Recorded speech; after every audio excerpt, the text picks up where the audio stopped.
G Shamin, thank you আমাকে invite করার জন্য। I am very happy to B here. অনেক ধন্যবাদ, আপনি যুক্ত হয়েছেন।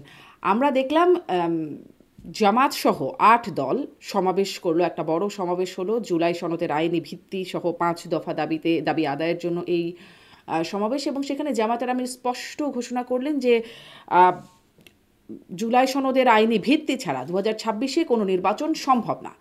অন্যদিকে আমরা জানি যে বিএনপির অবস্থানটাও স্পষ্ট, তারা বলছে যে এই জুলাই সনদে তারা স্বাক্ষর করেছে, এখন যেটি গণভোটের জন্য প্রস্তাব করা হচ্ছে সেটি ভিন্ন, নোট অফ ডিসেন্ট নাই, ফলে তাদের আপত্তি আছে, তাদের সময় নিয়েও আপত্তি আছে, তারাও কিন্তু হার্ড লাইনে। তাহলে আসলে যে পুরনো প্রশ্ন সেটি আবার নতুন করে প্রেক্ষাপটে ঘুরে এসেছে যে 26শে ফেব্রুয়ারিতে নির্বাচনটা কি হবে, কি মনে হয়?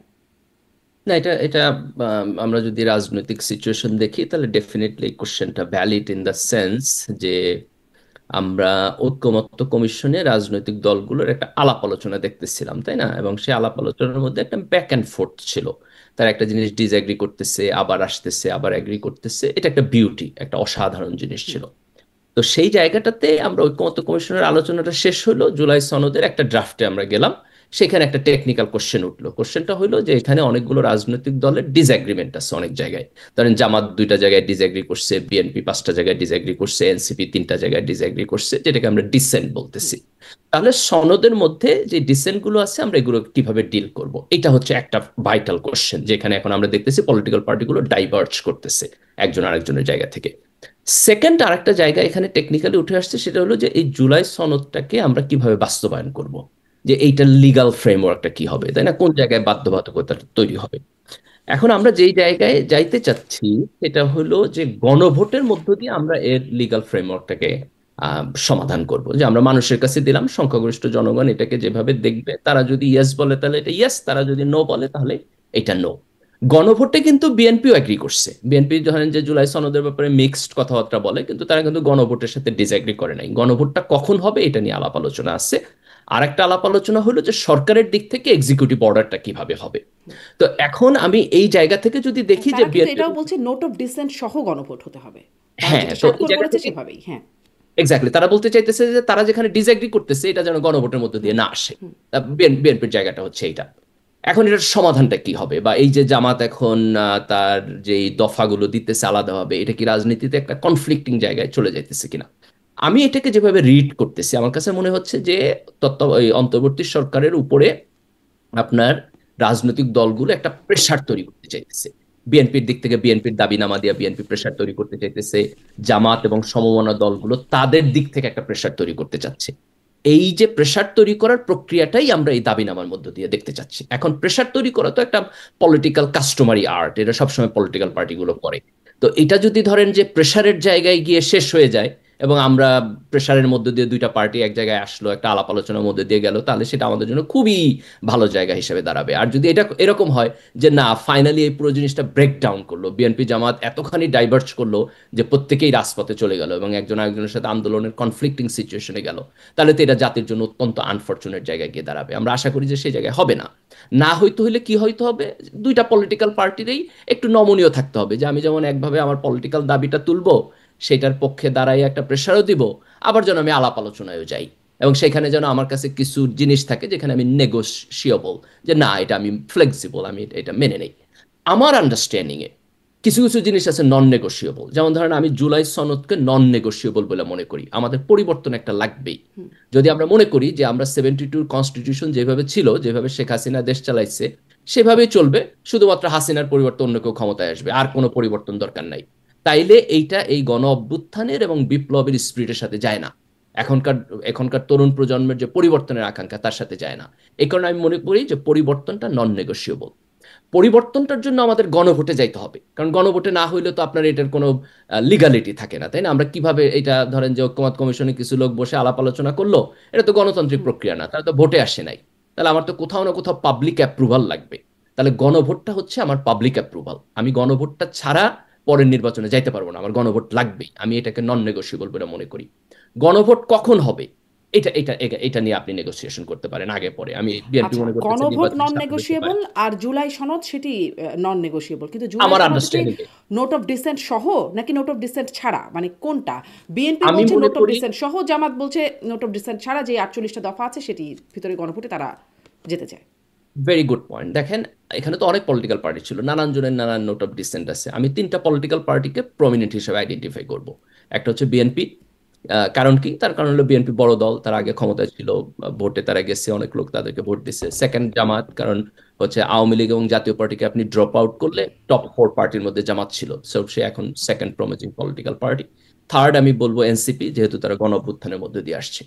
তাহলে এই তিনটা দলের আমি নোট অফ ডিসেন্ট দেখবো, এবং দেখে আমি একটা সেকেন্ড প্যাকেজ করব, যেখানে আমি নোট অফ ডিসেন্ট গুলো বাদ দিয়া তিনটা দল যেখানে অ্যাগ্রি করছে, that will be my one package. আর আরেকটা হবে যে জুলাই সনদ এখন যে অবস্থায় আছে, এটা এক প্যাকেজ। দেন দুইটাই আপনি জনগণের দেন, জনগণ হ্যাঁ না ভোট দিবে, যেটার প্রতি ভোট দিবে সেটা আপনি বাইন্ডিংস হিসাবে নেবেন। তো এটাকে এত কমপ্লেক্স করার তো কোনো প্রয়োজন হয় না। বিএনপি যেটা বলতে চায় সেটা হলো যে সে যেটা ডিসএগ্রি করছে সেইটা সে মানতে বাধ্য না কোনো অবস্থাতে, এটা এটা তার প্রপোজাল না। এখন আপনি এটাকে দুইভাবে ডিল করতে পারেন, একভাবে ডিল করতে পারেন, ইটস ওকে, এটাকে আপনি নির্বাচনী এজেন্ডা বানায় নির্বাচনে যান, আমরা মানুষের বলি যে বিএনপি এটা এগ্রি করে না, বিএনপির ভোট দিও না। এটা হলো একটা way to deal with that. আর একটা ওয়ে হইলো যে না, আমি আগামী পার্লামেন্ট পর্যন্ত যাব না, আমি গণভোটে দিব, গণভোটে ইয়েস নো হবে, বিএনপি মানুষের বলবে যে দেখো এটাতে আমি ডিসএগ্রি করছি, তোমরা এটাতে না ভোট দাও। লোকেরা যদি বিএনপির কথা শুনে তাহলে তাহলে ইটস ওকে। আমি গণভোটে যাইতে চাই। এই এই ইয়েস নোটা কেন গণভোটে যাইতে চাই? তার কারণ হলো, ধরেন আপনি যখন ইলেক্টেড হইতেছেন, আপনি তো 40% ভোট পাও ইলেক্টেড হইতে পারেন, 35% ভোট পাও ইলেক্টেড হইতে পারেন। বাংলাদেশে তো আমরা 91 নির্বাচনে আপনি যদি দেখেন 35% ভোট পায়া একটা দল সরকারে গেছে। কিন্তু আপনি যদি গণভোটে 50% থ্রেশহোল্ড দেন, তাহলে তো আপনার একটা বেটার নাম্বার অফ পিপলের অ্যাপ্রুভাল রেট আছে। তো আমি এটা তার চাই না মানে কি, যে মানে গণভোট হতে হলে গণভোটটাকে এফেক্টিভ হতে হতে 50% জনগণের ভোট দিতে হবে? 50% হা ভোট পাইতে হবে, এটা হলো এখনকার বিধান। ধরেন গণভোটে গেলই খুব অল্প মানুষ, ধরেন না, হাইপোথেটিক্যালি জিজ্ঞেস যারা করছি। যারা যারা ভোট দিছে তার মধ্যে হ্যাঁ, 50%। সেক্ষেত্রে যদি খুব অল্প মানুষ যায় ভোটে, তাহলে তো ওই একই বিষয় হচ্ছে না যে পাশ নো, হলো আপনি কত আপনি অল্প মানুষের না, মধ্যে। আপনি এর অ্যাডিশনাল থ্রেশহোল্ড দেন। আমি 50%ও এগ্রি করি না, আমি মনে করি এটা আরো বাড়ানো উচিত। কারণ হচ্ছে যে 51-49 যদি হয়, তাও তো সমাজ এটা কনফ্লিক্টিং আইডিয়া, তাই না? এবারে আপনি এবারে মানে কনফ্লিক্টিং যে আইডিয়া নিয়ে প্রশ্নটা যাইতে পারবেন না। বহু না না, এই পয়েন্টটা আমি একটু হ্যাঁ, একটু অ্যাড করি যে আপনার আপনার পয়েন্ট ভ্যালিড। আপনি দুইটা কাজ করতে পারেন, দেখেন, এটা আলাপ আলোচনার জন্য উন্মুক্ত হইতে পারে। একটা হইতে পারে যে আমার টোটাল টার্ন আউট একটা সার্টেন লিমিট হইতে হবে, এটা যদি না হয় তাহলে আমি গণভোটকে ভ্যালিড বলবো না। I agree with that. তার কারণ হলো যে আপনি ধরেন টোটাল টার্ন আউট যদি 40% হয়, তাহলে এটার তো কোনো মানে নাই, তাই না? আপনি তার টোটাল টার্ন আউটে যাইতে পারেন। সেকেন্ড হলো, যেই পার্সেন্টেজটাকে আপনি 50% বলতেছেন, এটা আরো বাড়াইতে পারেন। আপনি এটা বলেন 60% আমি যাবো, মানে 60-40 হলে আপনি বলতে পারেন যে না, একটা একটা ওভারওয়েলমিং অ্যাপ্রুভাল আছে ইন দ্য সোসাইটি। আমি পার্সোনালি মনে করি যে আমরা কোনো পয়েন্টেই যাব না যে পয়েন্টটা কনফ্লিক্টিং, 51-49, আমরা বুঝতে পারতেছি না যে সমাজের মেজরিটি লোক অ্যাগ্রি করতেছে কিনা। কিন্তু আমার যদি একটা ওভারওয়েলমিং মেজরিটি থাকে, যে ধরেন গণভোটে 80% মানুষ ভোট দিছে, সেই 80% মানুষের মধ্যে 60% মানুষ চাইতেছে জুলাই সনদ বাস্তবায়ন হোক, এবং আপনি সে ফেয়ার অপশনেই যাবেন না, আপনি বলবেন এই গণভোটের দরকারই নাই। কারণ হলো কি, আমি পলিটিক্যাল পার্টি, আমি মনে করি এর দরকার নাই। তো ভাই, আপনার পলিটিক্যাল পার্টির জাজমেন্ট তো আমি এগ্রি করি না। Why not people judgement? Let's go to the people judgement. বড় জোর যে প্রশ্নটা আপনি যেটা তুলতেছেন, দ্যাটস এ ভ্যালিড কোশ্চেন, যে আপনি বলতে পারেন যে কত পার্সেন্ট লোকের ভোট আসলে সেইটাকে আমি একটা ওভারওয়েলমিং পাবলিক ওপিনিয়ন হিসাবে বাইন্ডিংস করব। I am interested to that discussion. সেখানে আলাপ আলোচনা আসেন, ইটস ওকে, আমি এগ্রি করি। মা- আমি কিন্তু এই যে এখানে আলাপ আলোচনার ফান্ডামেন্টাল। কথা আপনি বলছেন, মানে এত দিন ধরে প্রায় 1 বছর থেকে 270 দিনের মতো আলাপ আলোচনা হলো, হয়েই তো এই ভেজালটা বেঁধে গেল। মানে এখানে এসে এমন একটা, যেটা কি মাহমুদুর রহমান মান্না বলছেন, গন্ডগোল পাকিয়েছেন আর কি। তো এইখানে আলাপ আলোচনা শেষ করে দেখা যাচ্ছে এই গন্ডগোলের পর্যায়ে আমরা দেখেছিলাম গণ অভ্যুত্থানের পর একটা চমৎকার ঐক্যমত, ঐক্যবদ্ধ সব দল, বারবার এটি বলাও হচ্ছিল, এবং এখন এসে দেখা যাচ্ছে এই 270 দিনের আলাপ আলোচনার পরে প্রচণ্ড দ্বিমত সবার মধ্যে, এবং একদম এতই যে রাজপথে নামছে, একজন আরেকজনের বিরুদ্ধে বিদ্বেষ করছে, বিদ্বেষপূর্ণ মন্তব্য হচ্ছে, এই অবস্থায় এসে পৌঁছালো। এখন আর সময় কোথায় আলাপ আলোচনা করে সব ঠিক করবে? No, আপনি সময় কোথায় এই প্রশ্ন তোলার আগে আপনাকে তুলতে হবে, that is the shame to the political parties, যে এই পলিটিক্যাল পার্টিগুলো তার নিজের ভেস্টেড ইন্টারেস্টকে কখনোই ন্যাশনাল ইন্টারেস্টের উপরে রাখে না। যদি ন্যাশনাল ইন্টারেস্টের উপরে রাখতো, তাহলে তো আজকের এই সিচুয়েশনে আসার কথা না। যেমন আমি একটা খুব ফান্ডামেন্টাল কোশ্চেন তুলি, আপনি কখনো দেখছেন যে বড় দুইটা পলিটিক্যাল পার্টি, বিএনপি এবং জামাত, তারা দুইজন আলাদাভাবে বসছে আলোচনার জন্য? তারা তো একসময় জোটে ছিল, একসাথে সরকার গঠন করছে, একসাথে তারা আন্দোলন করছে আওয়ামী লীগের এগেনস্টে, একসাথে তারা হচ্ছে আপনার গভর্নমেন্টের মধ্যে ছিল। তো সেই দুইটা পার্টি এখন একসাথে বসে আলাপ আলোচনা করতেছে না। What does that mean? That means যে তাদের কাছে, এখানে বিএনপির দায় বেশি, কিন্তু আমি জামাতকেও ইনক্লুড করতেছি, যে তাদের কাছে তাদের পার্টির যে ইন্টারেস্ট, সেটা ন্যাশনাল ইন্টারেস্টের উপরে যায় না। তো এই পলিটিক্যাল ইনস্টিটিউশন তো আপনার করাপ্ট পলিটিক্যাল ইনস্টিটিউশন, এই পলিটিক্যাল পার্টিরে তো আমাদের এত মানে ট্রাস্ট করার কিছু নাই। কিন্তু গণতন্ত্রে আমরা পলিটিক্যাল পার্টির বাইরে যাইতে পারবো না। একমাত্র সলিউশন হলো আরেকটা পলিটিক্যাল পার্টি বানায় জনগণের অ্যাপ্রুভাল নিয়ে আসা। কারণ আমি একই সাথে যখন পলিটিক্যাল পার্টিগুলোর সমালোচনা করতেছি, কিন্তু আমাকে আবার গণতান্ত্রিক সিস্টেমের মধ্যেই থাকতে হবে, কারণ অগণতান্ত্রিক প্রক্রিয়ায় অন্যরা আসলে তারা আরো খারাপ হবে এই পলিটিক্যাল পার্টির চাইতেও। জি দ্যাটস দ্য হাইপোথেসিস, যে কারণে আমরা সেখানে যাইতে চাই না। জি কিন্তু এই যে এতদিন আলাপ আলোচনা করে তারা একটা কনক্লুশনে আসতে পারলো না, এটা হচ্ছে পলিটিক্যাল পার্টিগুলোর খাসলতের প্রবলেম। এটা এটা আপনার এই অন্তর্বর্তী সরকারের প্রবলেম না। জি তাহলে পলিটিক্যাল পার্টিগুলো যেটাতে অ্যাগ্রি করবে সেটাতে মানে গণভোট হবে। গণভোট তো আরও অনেক কিছুতেই হতে পারতো, মানে এই বিষয়ে বিএনপি যেমন এখন বলছে যে তারা যদিও গণভোটের ব্যাপারে একমত হয়েছে, কিন্তু সেদিনই মির্জা ফখরুল ইসলাম আলমগীর বলছেন যে আমরা জুলাই সনদ বুঝি না, গণভোট বুঝি না। বিএনপি আসলে গণভোটের ব্যাপারে খুব আগ্রহ শুরু থেকেই ছিল না, তারা একরকম রাজি হয়েছিল। আহ, তাহলে তো মানে হতেই পারে তারা ভাবতেই পারে আমরা গণভোট চাই না। আবার আপনি শুরুতেই দুটো দলকে আলাদা করে দিয়েছেন, যে বাইরে রাখছেন যাদের আওয়ামী লীগ এবং জাতীয় পার্টি, তারাও বড় দল হিসেবে পরিচিত। অন্ততপক্ষে আওয়ামী লীগ তো বড় দল বটেই, তারপরে জাতীয় পার্টিরও একটা অবস্থান ছিল। তাদেরকেও বাদ দিলে মানে পলিটিক্যাল পার্টি যারা বড় দল জনমতের একটা জায়গা ছিল, তারা তো সবই বাদ চলে যাচ্ছে। বিএনপি যদি গণভোট না চায়, আওয়ামী লীগকে বাদ দিচ্ছেন, জাতীয় পার্টিকে বাদ দিচ্ছেন, তাহলে গণভোটের পক্ষে পলিটিক্যাল দল দেখেন, কোথায়? No, আপনি গো টু দ্য পিপল। যদি এরকম হয় যে আমি আওয়ামী লীগ এবং জাতীয় পার্টিকে এক্সক্লুড করতেছি না বলে মেজরিটি মানুষ গণভোটে ভোট দিতে আসলো না, তাদের এখনো লয়্যালটি আছে আওয়ামী লীগ এবং জাতীয় পার্টির প্রতি, অথবা ধরেন তার সাথে বিএনপিও না বললো, এই কারণে লোকেরা হয় ভোট দিতে আসলো না অথবা না ভোট দিল। আপনি মেজরিটি না ভোট হলে আমাদের জুলাই সনদ আলাপ আলোচনা সব বাদ, আপনি সবকিছু ইলেকশন দিয়ে চলে যাবেন পরের পার্লামেন্টে, তখন আপনি পার্লামেন্ট যেভাবে স্বাভাবিক প্রক্রিয়ায় চলে সেভাবে চলবে। আর যদি আপনি গণভোটে দিয়ে দেখেন যে না 80% মানুষ ভোট দিতে আসছে, they don't care about Awami League, they don't care about Jatiya Party, এবং 80%-এর মধ্যে 60% লোক হা ভোট দিছে, তাহলে আপনার মানতে সমস্যা কোথায়? এই কথা যদি আপনি বলেন যে আমার গণভোটই প্রয়োজন নাই, তাহলে তো আপনি হাইপোথেটিক্যাল কথা বলতেছেন, আমি জনগণের ট্রাস্ট করি না, তাই না?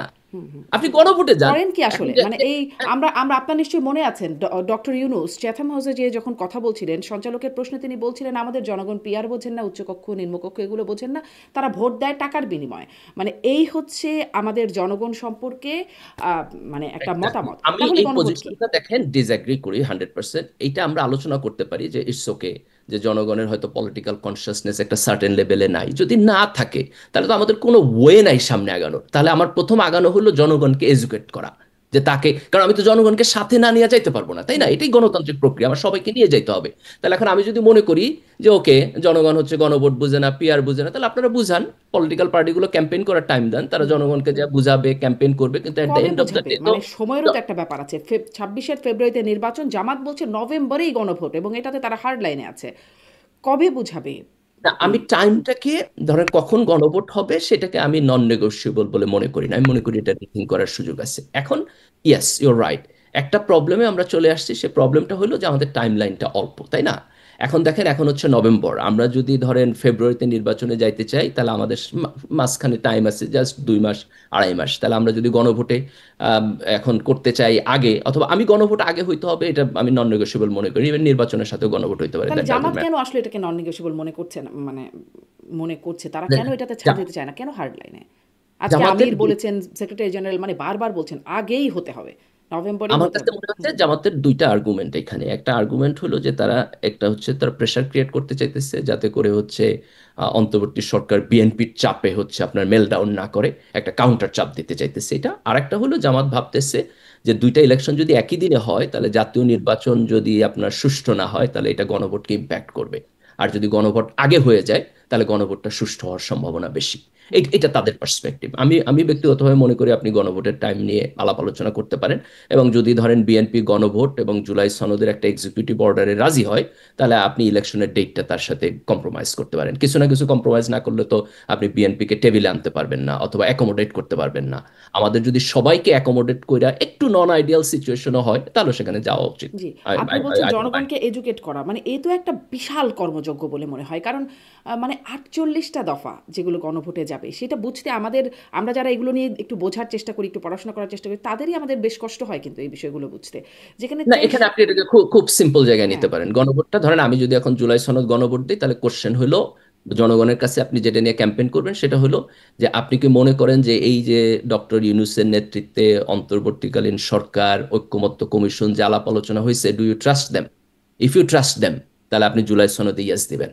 আর আপনি যদি মনে করেন যে না আমি এটা ট্রাস্ট করি না, বরং আমি মনে করি আগামী পার্লামেন্টের বেশি ট্রাস্ট করি, যেই জিতে আসুক সে আগামী পার্লামেন্টে আলাপ আলোচনা করে সমাধান করবে, তাহলে আপনি না ভোট দিবেন। আপনার না ভোটের মানে হলো everything will be going to the next parliament. হা ভোটের মানে হলো এই ঐক্যমত্য কমিশনে যে আলাপ আলোচনা হয়েছে এটা মোর ইম্পর্টেন্ট আগামী পার্লামেন্টের চাইতে। তো এটা খুব সিম্পল, 48 দফা কি কইছে না কইছে এত ব্যাখ্যা বিশ্লেষণের প্রয়োজন নাই। আপনি কোনটাকে ট্রাস্ট করেন, যেমন ধরেন আমার পজিশন আমি জুলাইয়ের গণ অভ্যুত্থানের মধ্য দিয়া একটা পরিবর্তন দেখতে চাই, আগামী পার্লামেন্টের হাতে এটা ছেড়ে দিতে চাই না, এই কারণে আমি জুলাই সনদের ইয়েস ভোট দিব।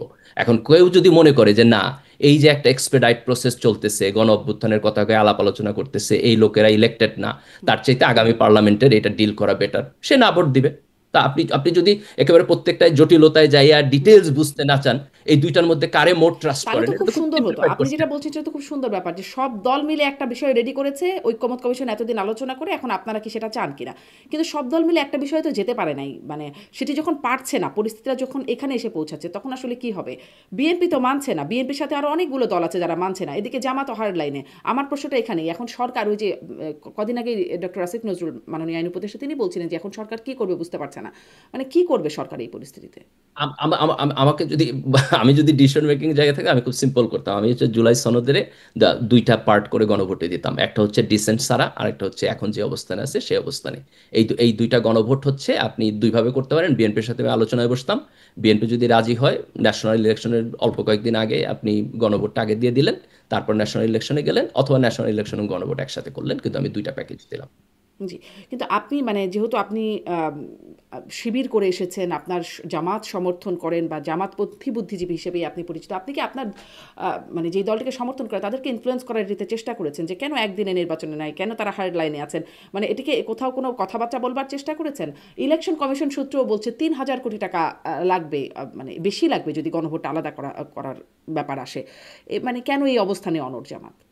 না আমার বোধ হয় যে যদি অন্তর্বর্তী সরকার যদি আপনার একটা এক্সিকিউটিভ ডিসিশনে যায় যেখানে জুলাই সনদের আইনি ভিত্তিটা হবে, এই প্রক্রিয়াটা ভিজিবল হয়ে উঠতেছে, তাইলে পরে আমার মনে হয় যে গণভোটের ডেট নিয়ে যদি জামাতের সাথে একটা আলাপ আলোচনা হয়, সেখানে জামাত খুব বেশি হার্ডলাইনে থাকবে বলে আমার মনে হয় না। এটা আমি তাদের সাথে আলাপ আলোচনার প্রেক্ষিতে বলতেছি না, আমার অবজারভেশনের জায়গা থেকে আমি বলতেছি। আপনার কি মনে হয় যে এই যে কনফ্লিক্ট যেটা আসলে দিনে দিনে বাড়ছে, সেটি নির্বাচনের আগে এটা মিটবে। আমার মনে হয় নির্বাচনের আগে এটা মিটবে। আমার মনে হয় যে বিএনপি এবং জামাত দুইটা পার্টির কেউই এখন চায় না যে ইলেকশনটা পিছায় যাক, ইলেকশনটা একটা সার্টেন টাইমের মধ্যে হইতে হবে, এটা প্রত্যেকেই ফিল করে। এবং আমার কাছে মনে হয় যে এই যে কনফ্লিক্ট যেগুলো তৈরি হইতেছে, এগুলো যখন অন্তর্বর্তী সরকার যদি একটু স্মার্টলি ডিসিশন নেয়, তাহলে এটা খুব ডাইভার্ট হবে বলে আমার কাছে মনে হয় না। অন্তর্বর্তী এবং সরকারের মানে আনস্মার্টনেসটা কোথায়, কোথায় স্মার্টলি ডিসিশন নিল না। দেখেন, অন্তর্বর্তী সরকার জুলাই সনদ বাস্তবায়ন কিভাবে হবে এই আলাপ আলোচনাটা অনেক দেরিতে শুরু করছে। এই আলাপ আলোচনাটা তো তাদের আরো আগে শুরু করা উচিত ছিল। এবং এই তারা যেভাবে জুলাই সনদের ব্যাপারে একটা স্ট্যান্ড নিচ্ছে, এই আলাপ আলোচনার ব্যাপারেও তো স্ট্যান্ডটা আরো আগে নিতে পারতো। যেমন আপনি যদি তাদের টাইম স্প্যান দেখেন যে কতখানি লম্বা সময় তারা হলো জুলাই সনদ নিয়ে আলোচনা করছে, আর একটা হলো তার বাস্তবায়ন প্রক্রিয়া নিয়ে। তার বাস্তবায়ন প্রক্রিয়া নিয়ে আলোচনাটা খুবই ন্যারো হয়েছে, অল্প কয়েকদিনের মধ্যে বলে তার একটা কিছু বলে দিছে। অথচ বাস্তবায়ন প্রক্রিয়াটা নিয়ে খুব স্ট্রেট ফরওয়ার্ড আলোচনা আরো আগে হওয়া উচিত ছিল। এবং যেই কারণে আপনি দেখেন সনদ সিগনেচার অনুষ্ঠানে হচ্ছে আপনার এনসিপি যায় নাই বাস্তবায়ন প্রক্রিয়া নিয়ে, সেখানে বিএনপি এবং জামাত গেছে। আবার যাওয়ার কিছুদিন পরে বিএনপি জামাত একজন আরেকজনের সাথে ডিসএগ্রি করছে। তো আমার কাছে মনে হয় যে বাস্তবায়ন প্রক্রিয়াটা নিয়ে তাদের যে আলাপ আলোচনাটা এটা ম্যাচিউর লেভেলে হয় নাই। জি, আরও একটা প্রশ্ন যে গণভোট হলো, গণভোটের পরে সব কিছু মানে পরের সরকার এটা গণভোটে অনুযায়ী কাজ করবে, এটাই বা নিশ্চয়তা কি, মানে সংবিধান যেটি supreme law of the land হিসেবে আমাদের পরিচিত, সেটির বরাবর আমরা ব্যত্যয় দেখেছি, লঙ্ঘন দেখেছি, সেটিকে পাশ কাটিয়ে যারা ক্ষমতায় থাকেন তারা অনেক কিছু করে ফেলেন এবং তারও নানান রকম ব্যাখ্যা বিশ্লেষণ তৈরি হয়ে যায়। তাহলে এটি যে পাশ হবার পরে এটি মানে ভালোভাবে পালিত হবে, তার নিশ্চয়তা কি। দেখুন, এখানে আমরা একটা লিগাল জিনিস আছে। লিগাল জিনিসটা হলো যে গণভোট বাস্তবায়ন আদেশ যেটা সরকার করবে সেইটার মধ্যে কি বলা আছে, কিভাবে বলা আছে, এটা হচ্ছে একটা লিগাল টার্ম। ওইখানে আপনি একটা বাধ্যবাধকতা তৈরি করতে পারেন। সেকেন্ড পয়েন্টটা থাকবে যে কিন্তু এইটা পরে গণভোটের এই লিগাল পার্লামেন্টে গেলে পয়েন্টটা কি, মানে সেটা তো একটা বড় প্রশ্ন যে গণভোট যে হবে, যদি লিগাল ইস্যুতেই আপনি যেতে চান, গণভোটের এই লিগালিটি কি এখন। গণভোটের লিগালিটি এখনকার সরকারের লিগালিটি কি? এখনকার সরকার সংবিধানের 106 অনুচ্ছেদ অনুযায়ী তারা ডক্ট্রিন অফ নেসেসিটির ভিত্তিতে এসেছে। সরকার 106 অনুচ্ছেদের যেটা সুপ্রিম কোর্টের ওপিনিয়ন, সেই সুপ্রিম কোর্টের ওপিনিয়ন কি বাইন্ডিং? বাইন্ডিং হতে হবে না, সুপ্রিম কোর্টের অপিনিয়ন তো কেউ ডিসঅ্যাগ্রি করছে না, চ্যালেঞ্জ করে নাই তো। তার মানে হচ্ছে যে এই যে আপনি চ্যালেঞ্জ না করে মাইনা নিচ্ছেন, তার বৈধতা হলো এই জায়গায়। তার বৈধতা 106 না, তার বৈধতা হলো আমরা সবাই এটাকে মাইনে নিচ্ছি, এটা জুলাইয়ের গণ অভ্যুত্থানের মধ্যে দিয়ে আসছে। তাহলে এখন সরকার যেই আদেশটা দিবে সেটা সবাই মাইনে নিলেই আপনার হচ্ছে এইটার একটা বৈধতা তৈরি হবে। এই বৈধতাকে আপনি প্রশ্ন করবেন কখন? যখন আগামী পার্লামেন্টে যে জিতে আসবে সে আইসা যদি বলে এটা বৈধ না, না ধরেন তখন আমি হচ্ছে আপনি বলছিলাম যে দিয়ে ধরেন না। যদি আপনি লিগ্যালিটির জায়গায় আলোচনা করেন তাহলে মানে এই সরকারের বৈধতার কোনো জায়গা ছিল না। সংবিধানের 106 অনুচ্ছেদ অনুযায়ী বলছেন যে বৈধতা দেওয়া হয়েছে যে এই সরকার প্রয়োজনীয় কাজ করতে পারবে, ডক্ট্রিন অফ নেসেসিটি অনুযায়ী এই অবস্থায় করতে পারবে। কিন্তু গণভোটটা এরকম কিসের অধীনে গণভোটটা চলে আসবে মানে এটা সরকার এক্সিকিউটিভ অর্ডার দিবে, যখন পার্লামেন্ট থাকে না তখন তো গভর্নমেন্ট এক্সিকিউটিভ অর্ডার দিতে পারে, তাই না? যেহেতু আমাদের এখন পার্লামেন্ট নাই, in the absence of parliament আপনি হচ্ছে এক্সিকিউটিভ অর্ডার দিবেন, এক্সিকিউটিভ অর্ডার পরের পার্লামেন্ট এসে রেটিফাই কিন্তু করবে। গণভোট আইন কিন্তু একটা আছে, 1991 সালের একটা গণভোট আইন আছে যেখানে বলা আছে যে গণভোট হবে সংসদে, সংসদে যে বিল পাশ হবে সেটির উপরে গণভোট হওয়া যায় মানে হতে পারে। এইরকম বিষয় কিভাবে গণভোটে না যাবে? দেখেন, আমরা আমরা যে গণভোটে যাইতেছি এটা তো ডিফারেন্ট। যেমন ধরেন যে ইউরোপিয়ান কান্ট্রিতে যখন ব্রেক্সিটের জন্য গণভোট হয়েছে, তাই না, যে সেই ইউরোপিয়ান ইউনিয়নে আসবে কি আসবে না এরকম সিচুয়েশন। তা আমাদের কনস্টিটিউশন তো এরকম বড় সিচুয়েশনের ব্যাপারে কিছু বলা নাই। যেমন ধরেন যে আমরা এখন হচ্ছে আপনার কনস্টিটিউশন পরিবর্তনের জন্য গণভোটের কথা বলতেছি। জুলাই সনদের মধ্যে কনস্টিটিউশন ফান্ডামেন্টাল পরিবর্তন আসছে, তো এটা আমাদের কনস্টিটিউশনে নাই। এখন আপনি কনস্টিটিউশন দিয়ে যদি গসপিতা দিয়ে মাপা শুরু করেন তাহলে আপনি কিছুই করতে পারবেন না, কারণ কনস্টিটিউশনে তো হাসিনা পলায় গেলে কি হবে এটা বলা ছিল না, তাই না? কনস্টিটিউশনে যেই পার্লামেন্ট আমরা ভেঙে দিছি সেই পার্লামেন্ট আপনি কোন ভ্যালিডিটি দিয়ে ভাঙছেন সেটা তো কনস্টিটিউশনে নাই। আমরা এখন একটা এক্সট্রা কনস্টিটিউশনাল স্পেসে আছি, এটা আপনাকে প্রথমে মানতে হবে। যে জুলাইয়ের গণ অভ্যুত্থানের মধ্যে দিয়ে আমরা যে জায়গায় আসছি এখন কনস্টিটিউশনের গসপিতা দিয়ে মাইপা কোনো লাভ নাই। আমাদেরকে যেটা করতে হবে তারপরে সেটা পরের হচ্ছে সংসদকে আপনি এই গসপিতা দিয়ে মাইপা বাধ্য করতে পারবেন? না, সেটা আমি বলছি যে পরের সংসদের একটা স্বাধীনতা থাকবে। দেখেন, পরের সংসদ চাইলে এই সবকিছুর উল্টায় দিতে পারে, উল্টায় দিলে একটা কনফ্লিক্ট তৈরি হতে পারে। এখন এইটাকে আপনি কিভাবে মানে এটার কাউন্টার মেজারমেন্ট নেবেন? দেন কাউন্টার মেজারমেন্ট খুব সিম্পল। আপনি যদি এখন একটা এক্সিকিউটিভ অর্ডার দেন, এটা একটা গণভোট হয়, গণভোটে কত পার্সেন্ট মানুষ ভোট দিতেছে, পরের পার্লামেন্ট এই জনমতের প্রতি তার একটা ভয় থাকবে। যে ধরেন যে আমি দেখলাম আমার গণভোটে 80% মানুষ আসছে, এর মধ্যে 60% মানুষ এটারে হা বলছে। দেন একটা পলিটিক্যাল পার্টি যে 40% ভোট পায় পার্লামেন্টে গেছে, সে যে কোনো ডিসিশন নেওয়ার আগে 3বার চিন্তা করবে যে 60% মানুষের সাপোর্ট আছে এটার প্রতি, এবং আমি যদি এটারে পুরোটারে আপসাইড ডাউন করে দিই তাহলে আমার পরের ইলেকশনে খবর আছে। এটাই তো গণতন্ত্র। তো আমরা যেটা করতে চাই সেটা হলো একটা গণভোটের মধ্য দিয়ে একটা রেফারেন্স তৈরি হবে, যে এই রেফারেন্স পরের পার্লামেন্ট অনার করতে গণতান্ত্রিক সিস্টেমের মধ্যে বাধ্য হবে, কারণ সে ভয় পাবে যে আমি যদি 60% মানুষের অ্যাপ্রুভাল রেটকে ডিসঅ্যাপ্রুভ করি তাহলে আমার পলিটিক্যাল প্রাইস পে করতে হবে। That's the only way you can move forward and that is democratic. আর যদি ধরেন গণভোটে আপনি পাইলেন না তাহলে তো সবকিছু শেষ, কোনো প্রবলেম নাই, আমরা স্ট্রেট ফরওয়ার্ড পরের পার্লামেন্টে তার চলে মানে যাব। আপনি বলছেন গণভোট কত শতাংশ মানুষ গণভোটে আসতে হবে সেটারও একটা মাপকাঠি থাকতে হবে? থাকতে পারে, আলাপ আলোচনা করতে পারেন। কারণ হচ্ছে যে দেখেন, প্রাইমারি আন্ডারস্ট্যান্ডিং, এই প্রাইমারি আন্ডারস্ট্যান্ডিং হলো আমরা কোনো কিছু কারোর উপর চাপাই দিতে চাই না। আমার মন চাইলে বলে আপনার উপর চাপাই দিব, অথবা আপনার মন চাইলে বলে আমার উপর চাপাই দিবেন, সেটা হইতে পারবে না। এখানে একটা অ্যাপ্রুভাল লাগবে। কার অ্যাপ্রুভাল লাগবে? অ্যাপ্রুভাল লাগবে সংখ্যাগরিষ্ঠ জনগণের। তাহলে সংখ্যাগরিষ্ঠ জনগণের অ্যাপ্রুভাল লাগলে কত পার্সেন্ট লাগবে?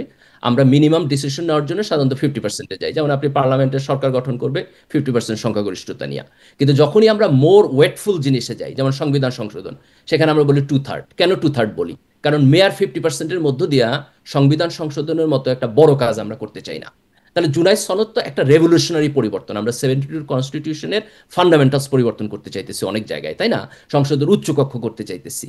তো এতখানি রেভলিউশনারি পরিবর্তন আমি অল্প কিছু মানুষের অ্যাপ্রুভাল নিয়ে করতেই চাই না, যেটা চাপাই সমাজে দিতে চান কনফ্লিক্ট। না। না, আমি এরকম চাপাই করে কি আসলে মানে এটা বুঝলাম গণভোটে আপনার একটা যৌক্তিক বিশ্লেষণ বা পরামর্শ আছে, কিন্তু সরকার বা দলগুলো এটি মানে কিনা এটি একটা বড় প্রশ্ন। মানে তারা কোনো আমি জায়গায় মনে করি যে অন্তর্বর্তী সরকার যদি মানে, দেখেন রাজনৈতিক দলগুলো তাদের ভেস্টেড ইন্টারেস্টে কি বলতেছে দ্যাট ডাজন্ট ম্যাটার, কারণ আমি জনগণের কাছে যাইতেছি। মেজরিটি জনগণ যদি আমাকে অ্যাপ্রুভাল দেয়, আমি আমি অনেস্ট, আমি স্ট্রেট ফরওয়ার্ড, আমার জায়গায় আমি ঠিক আছে। আমি মনে করি অন্তর্বর্তী সরকারের উচিত এই কোনো রাজনৈতিক দলের এইসব কেওয়াসের দিকে না তাকাইয়া তাদের উচিত এটাকে গণভোটে পাঠায় দেওয়া, এবং গণভোটের থ্রেশহোল্ডটা আলাপ আলোচনা জি, করে ঠিক কিন্তু করা। বিশেষজ্ঞরা তো মানে অন্তর্বর্তী সরকার যখন আলোচনায় সুরাহা হলো না, বিশেষজ্ঞর মতামত নিল, তাতে আরো গন্ডগোল বেঁধে গেল। মানে যেটিকে ওই যে বলছিলাম মাহমুদুর রহমান বলছেন গন্ডগোলই পাকিয়েছেন প্রধান না, উপদেষ্টা। আমার মনে হয় যে এটাকে সহজ সরল জায়গা থেকে না দেখে ফর নাথিং কমপ্লেক্স করা হইতেছে, তাই না? আপনি যদি গণভোটে মানে এগ্রি করেন এবং জনগণকে এগ্রি করেন, তার ফলে তার কোনো কোশ্চেন থাকে না। এখন দেখেন, ধরেন তাহলে যে আমাকে বিএনপি বলেন তো এই থেকে আমি কমপ্লেক্স বলি, করার উদ্দেশ্যটা কি? মানে কিছু তো একটা কারণ আছে, কমপ্লেক্স করার উদ্দেশ্য কি? That's a great question. I don't know এটা কি, ধরেন যে আপনার মানে ইনক্যাপাসিটি না ইচ্ছা করে কেউ ঝামেলা করতে পারতেছে। I have no idea, I have no clue. হ্যাঁ, মানে যারা কথা বলছেন এই বিষয়গুলো নিয়ে তারা প্রায়ই বলছেন যে যারা এই ঐকমত্য কমিশনে ছিলেন, ডক্টর আলী আলী রিয়াজ, আহ, তারা হচ্ছে ঝামেলা পাকিয়ে দিয়ে দেশের বাইরে চলে গেছেন। আসলে এখন যখন এই বিষয়গুলো নিয়ে আলোচনা চলছে না, কি আমার হবে। কথা হচ্ছে এইটা এইটা ফেয়ার অ্যাসেসমেন্ট না। কেন ফেয়ার অ্যাসেসমেন্ট না? দেখেন, ডক্টর ইউনূসের সরকারের এখন পর্যন্ত আপনি যদি সফলতা বলেন, একমাত্র এবং বড় সফলতা হলো ঐকমত্য কমিশন আলাপ আলোচনা করে জুলাই সনদের একটা কনক্লুসিভ ড্রাফটে আসছে। এইটা একটা কনস্ট্রাকটিভ ডেভেলপমেন্ট। এটা আমি একটা বড় ডেভেলপমেন্ট বলবো। দেখেন, এখন যদি কোনো কিছু নাও হয়, নাগরিক হিসাবে আমাদের সামনে একটা রেফারেন্স পয়েন্ট আসলো যে এটা এই আলোচনা হয়েছে, প্রোসকন সামনে আসছে, এই পরিবর্তনটা করা যায়। তো এইটাকে আমি একটা অসাধারণ ডেভেলপমেন্ট বলবো। এখানে তাদের কিছুটা ত্রুটি দুর্বলতা থাকলেও most probably this is the first time in Bangladesh যে আমরা সংবিধান সভা কইরা যে সমস্ত আলাপ আলোচনা করার কথা ছিল, সেই আলাপ আলোচনাগুলো সকল রাজনৈতিক দলকে একসাথে নিয়ে করছি। এটা কোথায় আমাদের সকল ন্যাশনাল রাজনৈতিক বিল্ডিং দল? এর। আমি যদি বলি নিবন্ধিত রাজনৈতিক দল আছে ইলেকশন কমিশনের হিসাব অনুযায়ী 58টা, আর অনিবন্ধিত দল আরও আছে। সেখানে মানে 29টা দল মিলে কথাবার্তা বললো, সেখানে 25টা দল স্বাক্ষর করলো। আমি দেখি না, যে আপনি আপনি বেশিরভাগ না, দলই বাইরে। না, আপনি যদি আপনার কমন সেন্স অ্যাপ্লাই করেন, আমাকে একটা দলের নাম বলেন যেটা প্রমিনেন্ট আর কিন্তু এখানে বাদ পড়ছে। Just name me one single party. যেমন ধরেন যারা মানে আপনিই বলছিলেন আওয়ামী লীগকে বাদ দিচ্ছেন, জাতীয় আওয়ামী পার্টিকে লীগের বাদ জাতীয় দিচ্ছেন। পার্টি তো হিসাবে আওয়ামী লীগ 14 দল এবং জাতীয় পার্টি হিসাবের বাইরে। তার কারণ হলো জুলাই গণ অভ্যুত্থানের মধ্য দিয়া তারা হচ্ছে রিজেক্টেড হয়েছে এবং তারা স্বল্প সময়ের মধ্যে রাজনীতি আসতে পারবে না। They have to pay a price. তার কারণ হলো তারা আগের এটার 3টা কি কোনো ইলেকশন চুরি গণভোট করছে। হয়েছে? মানে এই তাদেরকে প্রাইস পে করতে হবে, অবশ্যই করতে হবে, কিন্তু এই যে তাদেরকে যে রাজনীতি থেকে বাদ দিয়ে দেওয়া হচ্ছে, এটার কি কোনো না, গণভোট হয়েছে এটা নাকি এটা চাপিয়ে দেওয়া গণ হচ্ছে? অভ্যুত্থানের মধ্য দিয়া, এটা গণ অভ্যুত্থানের তো একটা লেজিটিমেসি আছে, এটা গণ অভ্যুত্থানের মধ্য দিয়া হয়েছে। যদি এখানে বড় ধরনের কোশ্চেন উঠে তাহলে আপনি এটারও গণভোটে দিতে পারেন, আই ডোন্ট মাইন্ড। কিন্তু এইটাকে আপনি ধরে নিতে পারেন যে গণ অভ্যুত্থানের মধ্য দিয়া এটার সমাধান হয়ে গেছে। যেমন ধরেন যে শেখ হাসিনার সরকারের পতন হয়েছে, তারা এখানে একটা ফ্যাসিস্ট সিস্টেম ডেভেলপ করছে, সেই ফ্যাসিস্ট সিস্টেমের এগেনস্টে গণ অভ্যুত্থান হয়েছে।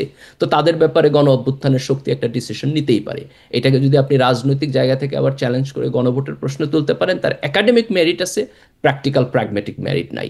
কিন্তু ধরেন আমি তো মনে করি না, গণভোটে কেন গেলে প্র্যাকটিক্যাল প্র্যাগমেটিক মেরিট কেন দেখেন না? ধরেন যদি বিষয়টা এভাবে বলি যে আওয়ামী লীগের পতন হয়েছে, তাদের অপকর্ম নানান ছিল, সেইগুলোর কারণে মানুষ বিরক্ত হয়ে তাদের বিরুদ্ধে বিক্ষোভ করেছে, কিন্তু মানে এমনকি অনেক আওয়ামী লীগরা তাদের বিরুদ্ধে মাঠে নেমেছে, ছাত্রলীগের অনেকে ছাত্রলীগ ছেড়ে দিয়ে দেখেছেন নিশ্চয়ই, তখন জাহাঙ্গীরনগর বিশ্ববিদ্যালয়ে ছাত্রলীগ করতো, তারা মারও খেয়েছে ওই ওই সময় ছাত্রলীগ ছেড়ে দিয়ে। একসাথে অনেকে ছাত্রলীগ থেকে পদত্যাগ করেছে। কিন্তু তারা কি চায় যে আওয়ামী লীগ দল হিসেবে নিষিদ্ধ হয়ে যাক, তাদের কার্যক্রম নিষিদ্ধ থাকুক? দেখেন, এখানে এই প্রশ্নটার একটা মেরিট এবং ভ্যালিডিটি থাকতো যদি এটা এরকম হতো যে আওয়ামী লীগ নির্বাচিত হয়ে আসছে, 5 বছরের মধ্যে তার কাজের কারণে একটা গণবিস্ফোরণ হয়েছে, মানুষ রিয়াকশন করছে এবং তার কারণে তার পতন হয়েছে। এটা যদি হইতো তাহলে আপনার এই কোশ্চেন ভ্যালিড ছিল। কিন্তু আওয়ামী লীগ পরপর 3টা ইলেকশন চুরি করছে, পুরো গণতন্ত্র থেকে বের হয়ে যায়, একটা ফ্যাসিস্ট সিস্টেম ডেভেলপ করছে এবং তার এগেনস্ট একটা গণ অভ্যুত্থান হয়েছে। যেমন খুব ফান্ডামেন্টাল জিনিস, শেখ হাসিনা এখন ইন্ডিয়াতে কেন? না, ওয়াই ধরেন নট সে? আপনারাও তো এই চেষ্টাটা করছিলেন যে মানে ভোটকে পদ্ধতিকে বিতর্কিত করার, আপনারা পারেন নাই, আওয়ামী লীগ এই 2 নম্বরই কাজটা পেরে গেছে, সফল হয়েছে। আপনারা মানে কারা? মানে আমি বলছি বিএনপি জামাত যখন জোট সরকারে ছিল তখনই তো আসলে তত্ত্বাবধায়ক সরকার ব্যবস্থাকে বিতর্কিত করা হলো, তখনই হলো কে এম হাসানের বয়স বাড়িয়ে তাকে প্রধান বিচারপতি করার না, প্রয়োজন। করছে এক্স্যাক্টলি তারপরে কি এক্স্যাক্টলি হলো, করছে। রাষ্ট্রপতিকে সংবিধানের সকল, আমি ওই যে বলছিলাম যে সুপ্রিম ল অফ না, দ্য আমি ল্যান্ড আমি ভাঙতেও আমাদের সময় লাগে না, না, সেটাকে আমি আপনার লঙ্ঘন করে আপনারা তখন ইয়াজউদ্দিন আহমেদকে তখন প্রধান তত্ত্বাবধায়ক সরকার প্রধান করে দিলেন। এবং তারপরে তো ঝামেলা তৈরি হয়ে গেল, চলে না, আসলো এক ধরেন এগারো, যে তাই না? দুইজন লোক একজন আরেকজনের খুন করতে চাইছে কিন্তু পারে না, আরেকজন খুন করে ফেলছে, দুইজনের পানিশমেন্ট তো সমান না। যে খুন করে ফেলছে সে তো খুনি, তার তখন পানিশমেন্ট হবে, কাজে আওয়ামী লীগের পানিশমেন্ট হবে। আপনি যদি ইন্টেনশন নিয়ে প্রশ্ন করে বলেন যে বিএনপি এবং জামাতের জোট সরকার ছিল, সো বিএনপি এবং জামাত কম্বাইন্ডলি একটা ফেয়ার ইলেকশনের মধ্য দিয়ে ক্ষমতা হস্তান্তরের ব্যাপারেও খুব বেশি সৎ না, খুব বেশি অনেস্ট না, এই যে বলেন, আই এগ্রি উইথ ইউ, তার কনস্টিটিউশন চেঞ্জ করছে, তারা বিচারপতিদের বয়স বাড়াইছে এবং সেটা বাড়ায় তত্ত্বাবধায়ক সরকার ব্যবস্থার সিস্টেমটাকে হ্যাক করতে চাইছে। কাজে এই প্রশ্ন যদি আপনি করেন, আই এগ্রি। কিন্তু আওয়ামী লীগ যেটা করছে এটার সাথে কোনো তুলনা হয় না। 3টা ইলেকশন চুরি করা, 15 বছর ফ্যাসিস্ট সরকার ক্ষমতায় থাকা, বিরোধী দলকে মানে আনডাউটলি অত্যাচার নির্যাতন করা, দ্যাট ইজ আনপ্যারালাল। কাজে ওইখানে আপনি আর্গুমেন্ট করতে পারবেন না। কিন্তু আপনি যদি বিএনপি নিশ্চয়ই, জামাতের ব্যাপারে অবজারভেশন করতে চান, আই এগ্রি। নিশ্চয়ই ৩টা টার্ম মানে বড় সময় নির্যাতন করার জন্য পেয়েছে। যদি যদি ওই চুরিটা সফল হয়ে যেত, মানে ওই ২ নাম্বারই যেটার কথা বলছিলাম, সেটা যদি সফল হতো তাহলে হয়তো বিএনপি জামাতও আরও টার্ম পেত, তারাও এটা করতে পারতো। তখন আওয়ামী লীগ যা হাইপোথেটিক্যালি আপনি বলতে পারেন, কিন্তু বিএনপিকে আরেকটা জায়গায় আপনাকে একটা পজিটিভ নোট দিতে হবে। সেটা হলো 96 সালে তারা কিন্তু একটা একতরফা নির্বাচন করছিল বেগম খালেদা জিয়ার নেতৃত্বে, কিন্তু তারপর কিন্তু উনি ক্ষমতায় থাকেন নাই। উনি কিন্তু পরের পার্লামেন্টে আপনার হচ্ছে তত্ত্বাবধায়ক সরকারের বিল আইনা চলে গেছে। তাহলে আমরা বিএনপির ব্যাপারে যদি ফেয়ার হইতে চাই, তাহলে আমরা দুইটা অবজারভেশন জি করবো। একটা, পার্থক্য দেখলাম 96 যে উনি যেটা করছেন, আন্দোলনের মুখে বিএনপি নথি স্বীকার করেছে একটা জায়গায়, কিন্তু যতই আন্দোলন হোক আওয়ামী লীগ সেখানে নথি স্বীকার করেনি, আওয়ামী লীগ আন্দোলন দমন করেছে। এবং খালেদা জিয়া কনসাস ডিসিশন নিয়েছেন যে উনি এভাবে থাকবেন না। আপনি খালেদা জিয়ার এখানে আমাদেরকে রেসপেক্ট করতে হবে। কিন্তু 2001-এ ওনারা তত্ত্বাবধায়ক সরকার ব্যবস্থাকে ইনফ্লুয়েন্স করার চেষ্টা করছেন, এবং সেখানে জামাতও সেই গভর্নমেন্টের পার্ট ছিল। সো আপনি যদি বিএনপি এবং জামাতকে এখানে ইকুয়ালি বলতে চান যে তাদের মাথার মধ্যে এরকম একটা গেম প্ল্যান ছিল, আমি ডিসএগ্রি করবো না। জি মানে আমি দেখছিলাম যে গণভোট নিয়ে কথা শুরু হলো, তো যে কোন বিষয়ে গণভোট, আপনি বলছেন এটাও গণভোটে দিতে পারেন। গণভোটে একজন সে কদিন আগে এই বিষয়টা কথা বলছিলাম, আমার সাথে ছিলেন ডক্টর নকিবুর রহমান, যুক্তরাষ্ট্র জামাতের মুখপাত্র, তাকেও বলছিলাম প্রসঙ্গক্রমে যে পুবাইল থানার ওসি তিনি বলছেন যে গণভোট হতে হবে। তিনি জামাত আমিরের একটা ফটোকার্ডের নিচে তিনি কমেন্টস করেছেন যে গণভোট হতে হবে, স্বাধীনতা বিরোধীরা দেশে রাজনীতি করতে পারে কিনা, আগে গণভোট হওয়া প্রয়োজন সেই বিষয়ে এরকম একটা মন্তব্য করছেন, এবং তাকে সেখান থেকে প্রত্যাহার করে নেওয়া হয়েছে এই মন্তব্যের কারণে। মানে এটাও তো একটা বিষয় হতে পারে, মানে আপনারা যেভাবে দেখেন, বলছেন। প্রথম জি কথা হলো যে তাকে প্রত্যাহার করা তো ঠিকই আছে, সে রাষ্ট্রের কর্মকর্তা, তার তো পলিটিক্যাল জায়গায় ওপিনিয়ন দেওয়া ঠিক না, তাই না? তো তার যে প্রত্যাহার করা হয়েছে ঠিকই আছে। আমরা এটা আওয়ামী লীগের সময়ের মতো এই প্রসিডিউর কখনোই চাই না, যে যারা রাষ্ট্রের ব্যুরোক্র্যাট, যারা রাষ্ট্রের হয়ে কাজ করতেছেন, তারা দলীয় স্ট্যান্ড নেবেন, দ্যাটস ফাইন। এখন আপনি প্রশ্নটা তুলতে কেন পারেন, এখনকার গণকর্মকর্তারা, মানে প্রজাতন্ত্র কর্মকর্তা তো একদম সবসময় ফ্যাসিস্ট বলছেন, নির্দ্বিধায় বলছেন, তারা তো এইটিকে কোনো রাজনৈতিক টার্ম মনে করছেন না। পলিটিক্যাল পজিশনের লোকেরা বলতে পারেন, না কিন্তু কিন্তু ধরেন তাদেরকে তো প্রত্যাহার করা হচ্ছে না, যারা পুলিশে আমরা হর হামেশা শুনছি যে ফ্যাসিস্ট, আগের সরকারকে ফ্যাসিস্ট বলে সম্বোধন করছে। দেখেন, আওয়ামী লীগ ফ্যাসিস্ট, এরা তো এখন নিপাতনে সিদ্ধ হয়ে গেছে, আর কাজে আর এটাকে জামাত আপনি ওই সময় স্বাধীনতা বিরোধী করেছে, এটা নিপাতনের সিদ্ধ না? না। দেখেন, এই দুটোর মধ্যে পার্থক্য আছে, আমি আপনাকে বলি। জামাতকে যদি আপনি এই কথা বলেন যে তারা 1971 সালের মুক্তিযুদ্ধে স্বাধীনতার বিরোধিতা করছে, আপনি যদি এইটুকু স্টেটমেন্টের মধ্যে থাকেন, তাহলে ট্রু, তারাও এগ্রি করে তারা বিরোধিতা করছে, তো হিস্টোরিয়ানরা এগ্রি ওই করে ওসি তো বিরোধিতা ঠিক করছে। এতটুকুই বলেছিল যে স্বাধীনতা বিরোধীদের রাজনীতি করার অধিকার আছে কিনা সেটিতে গণভোট নেওয়া না, প্রয়োজন। দুইটা জিনিস। একটা হলো আপনি বলতেছেন যে জামাত মুক্তিযুদ্ধের বিরোধিতা করছে, এটা একটা ঐতিহাসিক সত্য। তার রাজনীতি করার অধিকার আছে কিনা, দ্যাটস এন পলিটিক্যাল অপিনিয়ন। আপনি রাষ্ট্রের কর্মকর্তা হিসাবে তার রাজনীতি করার অধিকার আছে কিনা এই প্রশ্ন তুলতে পারেন না। এটা আপনি নাগরিক হিসাবে তুলতে পারেন। নাগরিক হিসাবে যদি তুলেন, তাহলে আপনার রাষ্ট্রের যে পজিশন, মানে আপনার কর্মকর্তা হিসাবে প্রফেশনাল যে পজিশন, আর আপনার নাগরিক হিসেবে অপিনিয়নকে সেপারেট করতে হবে। আপনি এক জায়গায় দাঁড়ায়া এটা তো তুলতে পারেন। ফেসবুকে যে একজন মানুষ বক্তব্য লিখছেন, সেটি কি তিনি নাগরিক হিসেবে কোনো বক্তব্য মানে দিতে পারবে না? ফেসবুক তো তার পাবলিক, মানে তার তো ব্যক্তিগত একটা প্ল্যাটফর্ম, সেটা তো তার অফিসিয়াল কাজকর্ম করবার প্ল্যাটফর্ম না। দেখেন, এখন এইটা এটা এটা আপনাকে দেখতে হবে যে রাষ্ট্রের রুল কি, এবং রাষ্ট্র এটা কিভাবে বা আপনার স্পেসিফিকলি আইডেন্টিফাই করে। যেমন ধরেন, আমাদের ক্ষেত্রে যেটা হয় যে আমাদের এটা মানে প্রফেশনাল ওয়ার্কারদের একটা হ্যান্ডবুক থাকে, এবং সেখানে এই জিনিসগুলো খুব ক্লিয়ারলি ডিস্টিংগুইশ করা থাকে যে আপনি কোনটা করতে পারবেন, কোনটা করতে পারবেন না। আমি আমার টেকনিক্যাল নলেজ এখানে না, আমি বলতে পারবো না। তাহলে তার যেই মানে পুলিশ অধ্যাদেশের আন্ডারে তার প্রফেশনাল আচরণের যে প্রক্রিয়া, সেই প্রক্রিয়া ভায়োলেট হয়েছে কিনা এটা স্পেসিফিকলি দেখতে হবে। আচ্ছা, না কিন্তু একটু আগে যেই আলোচনা ছিল সেটাও যদি বলেন যে জামাত স্বাধীনতা বিরোধিতা করেছে, সেটাও নিপাতনের সিদ্ধ। হ্যাঁ, কিন্তু তার জন্য তাদের মানে তাদের কোনো, আপনি যেমন বলছিলেন যে আওয়ামী লীগকে এই বিষয়ের মধ্যে দিয়ে যেতে হবে, তাদেরকে আর এই বিষয়ের মধ্যে দিয়ে যাওয়ার কোনো প্রয়োজন নেই। তারা কি এই বিষয়ের মধ্যে দিয়ে যায় নাই? জামাতকে এই দেশে একসময় নিষিদ্ধ ছিল না? জামাতের কি বিচার হয় নাই? তাদের জন্য কি ট্রাইব্যুনাল হয় নাই? তা আপনি 54 বছর তো পরে সেগুলো একই কি জিনিস। ঠিক হয়েছে? মানে জামাতের যে বিচার হয়েছে সেগুলো না, কি ঠিক কিন্তু হয়েছে? কিন্তু আপনি সেগুলো ঠিক হয়েছে কি ঠিক হয় নাই সেই প্রশ্ন না ধরে কি করবেন, আবার করবেন, আবার করবেন, আবার করবেন, মানে একই লুপ। মানে যতক্ষণ পর্যন্ত আপনি স্যাটিসফাই না হবেন, ততক্ষণ পর্যন্ত একই লুপ এগেইন অ্যান্ড এগেইন বাস্তবায়ন করবেন। এটা কোনো প্রক্রিয়া হয়? যেমন ধরেন যে জামাতের যে ট্রাইব্যুনালে বিচার হয়েছে, এই বিচার তো ন্যায় বিচার হয় নাই। তাহলে আপনার জন্য কোনটা ফার্স্ট প্রায়োরিটি? আগে জামাতের যে ন্যায় বিচার হয় নাই সেটা ডিল করা, নাকি আবার জামাতের বিচারের প্রশ্ন তোলা? হুম, না মানে আপনি আপনি কোন জায়গা থেকে তুলবেন? মানে ধরেন যে আপনি দেখেন, 71 একটা vital issue, I agree with that. কিন্তু 71-কে জামাতের এগেনস্টে পলিটিক্যাল টুল হিসাবে যে ব্যবহার করা, এটা তো আওয়ামী লীগ করে ফেল করছে। So we should stop that. আমাদেরকে এটা ব্যবহার করার জায়গাটা বন্ধ করা উচিত। আমরা যদি এটাকে ন্যাশনাল রিকনসিলিয়েশনের জায়গা থেকে তুলতে চাই, দ্যাট ইজ এ ভ্যালিড। যেমন ধরেন আজকে আমরা শেখ হাসিনার বিচারের কথা বলতেছি, আপনি কি আজকে থেকে 54 বছর পরেও আপনি শেখ হাসিনার বিচারের কথা বলবেন? যদি আগামী 5-10 বছরের মধ্যে আমরা হাসিনার বিচার ঠিকঠাক মতো করতে না পারি, 54 বছর পরে কি আপনি আবার আরেকটা ট্রাইব্যুনাল করবেন শেখ হাসিনা বিচারের জন্য? Does that make any sense? এখন 2025 সাল, 50 বছর পরে 2075 সাল হইব। 2075 সালের জেনারেশন যদি আবার হাসিনার বিচারের প্রশ্ন তুলে, আপনার কাছে কি মনে হয় এটা কোনো সেন্স মেক হবে? হাসিনার বিচারের প্রশ্ন না তুলুক, যদি বলে যে এই জুলাই আগস্ট অভ্যুত্থানে যারা অপরাধী, যারা ফৌজদারি অপরাধ করেছে তাদের বিচার হবে, তখন তো তারা যদি এখন বিচারের বাড়ি থেকে মুক্ত করা অপরাধের যেতেই পারে। বিচার হলে আপনাকে এখন করতে হবে বিচার। আপনি যদি আগামী 10 বছরের মধ্যে বিচার করতে না পারেন, আজকে থেকে 50 বছর পরে যদি আপনি আওয়ামী লীগেরও বিচারের প্রশ্ন তুলেন, সেটা আপনি পলিটিক্যালি তুলবেন। বিচার তো আপনাকে করার প্রায়োরিটি হলো এখন। আপনি যদি এখন বিচার না করেন, 50 বছর পরে এটা বিচার হয়। 50 বছর পরে যেটা হয় সেটা একটা প্রতীকী বিচার হয়, মানুষের ধরেন যারা অ্যাগ্রিভড হয়েছে তাদের মাইন্ডসেটের একটা সান্ত্বনার জন্য, অথবা সমাজের মধ্যে এটা নিয়ে একটা কনফ্লিক্ট অ্যারাইজ করতেছে, সেই কনফ্লিক্টটাকে কমানোর জন্য, সেই জায়গা থেকে আপনি ধরেন যে একটা রিকনসিলিয়েশনের জায়গা থেকে দেখতে পারেন। তাহলে কি যে কিন্তু বিচারটা ফৌজদারি হয়েছে অপরাধ, এটাকে কি আপনার প্রতীকী বিচার হিসাবে মানেন? কোনটা ট্রাইব্যুনালে যে বিচার ট্রাইব্যুনাল যে হয়েছে? বিচারটা হয়েছে। দেখেন, ট্রাইব্যুনালে যে বিচার হয়েছে এই বিচারের ব্যাপারে আমি ব্যক্তিগতভাবে প্রচন্ড ইন্টারেস্টেড ছিলাম এই জায়গা থেকে যে let's see what is the truth. কিন্তু এই বিচার তো কমপ্লিটলি পলিটিক্যালি মোটিভেটেড জায়গায় হয়েছে, তাই না? দেখেন, আমি যেটা মনে করি সেটা হলো যে 71 বিষয় নিয়ে তো অনেক আলাপ আলোচনা হয়। একটা হলো যে জামাত কেন মুক্তিযুদ্ধের বিরোধিতা করছে, এটা জামাতের কাছ থেকে আমাদের শুনতে হবে যে হোয়াট ওয়াজ দ্য রিজন, অন্যান্য জিনিস।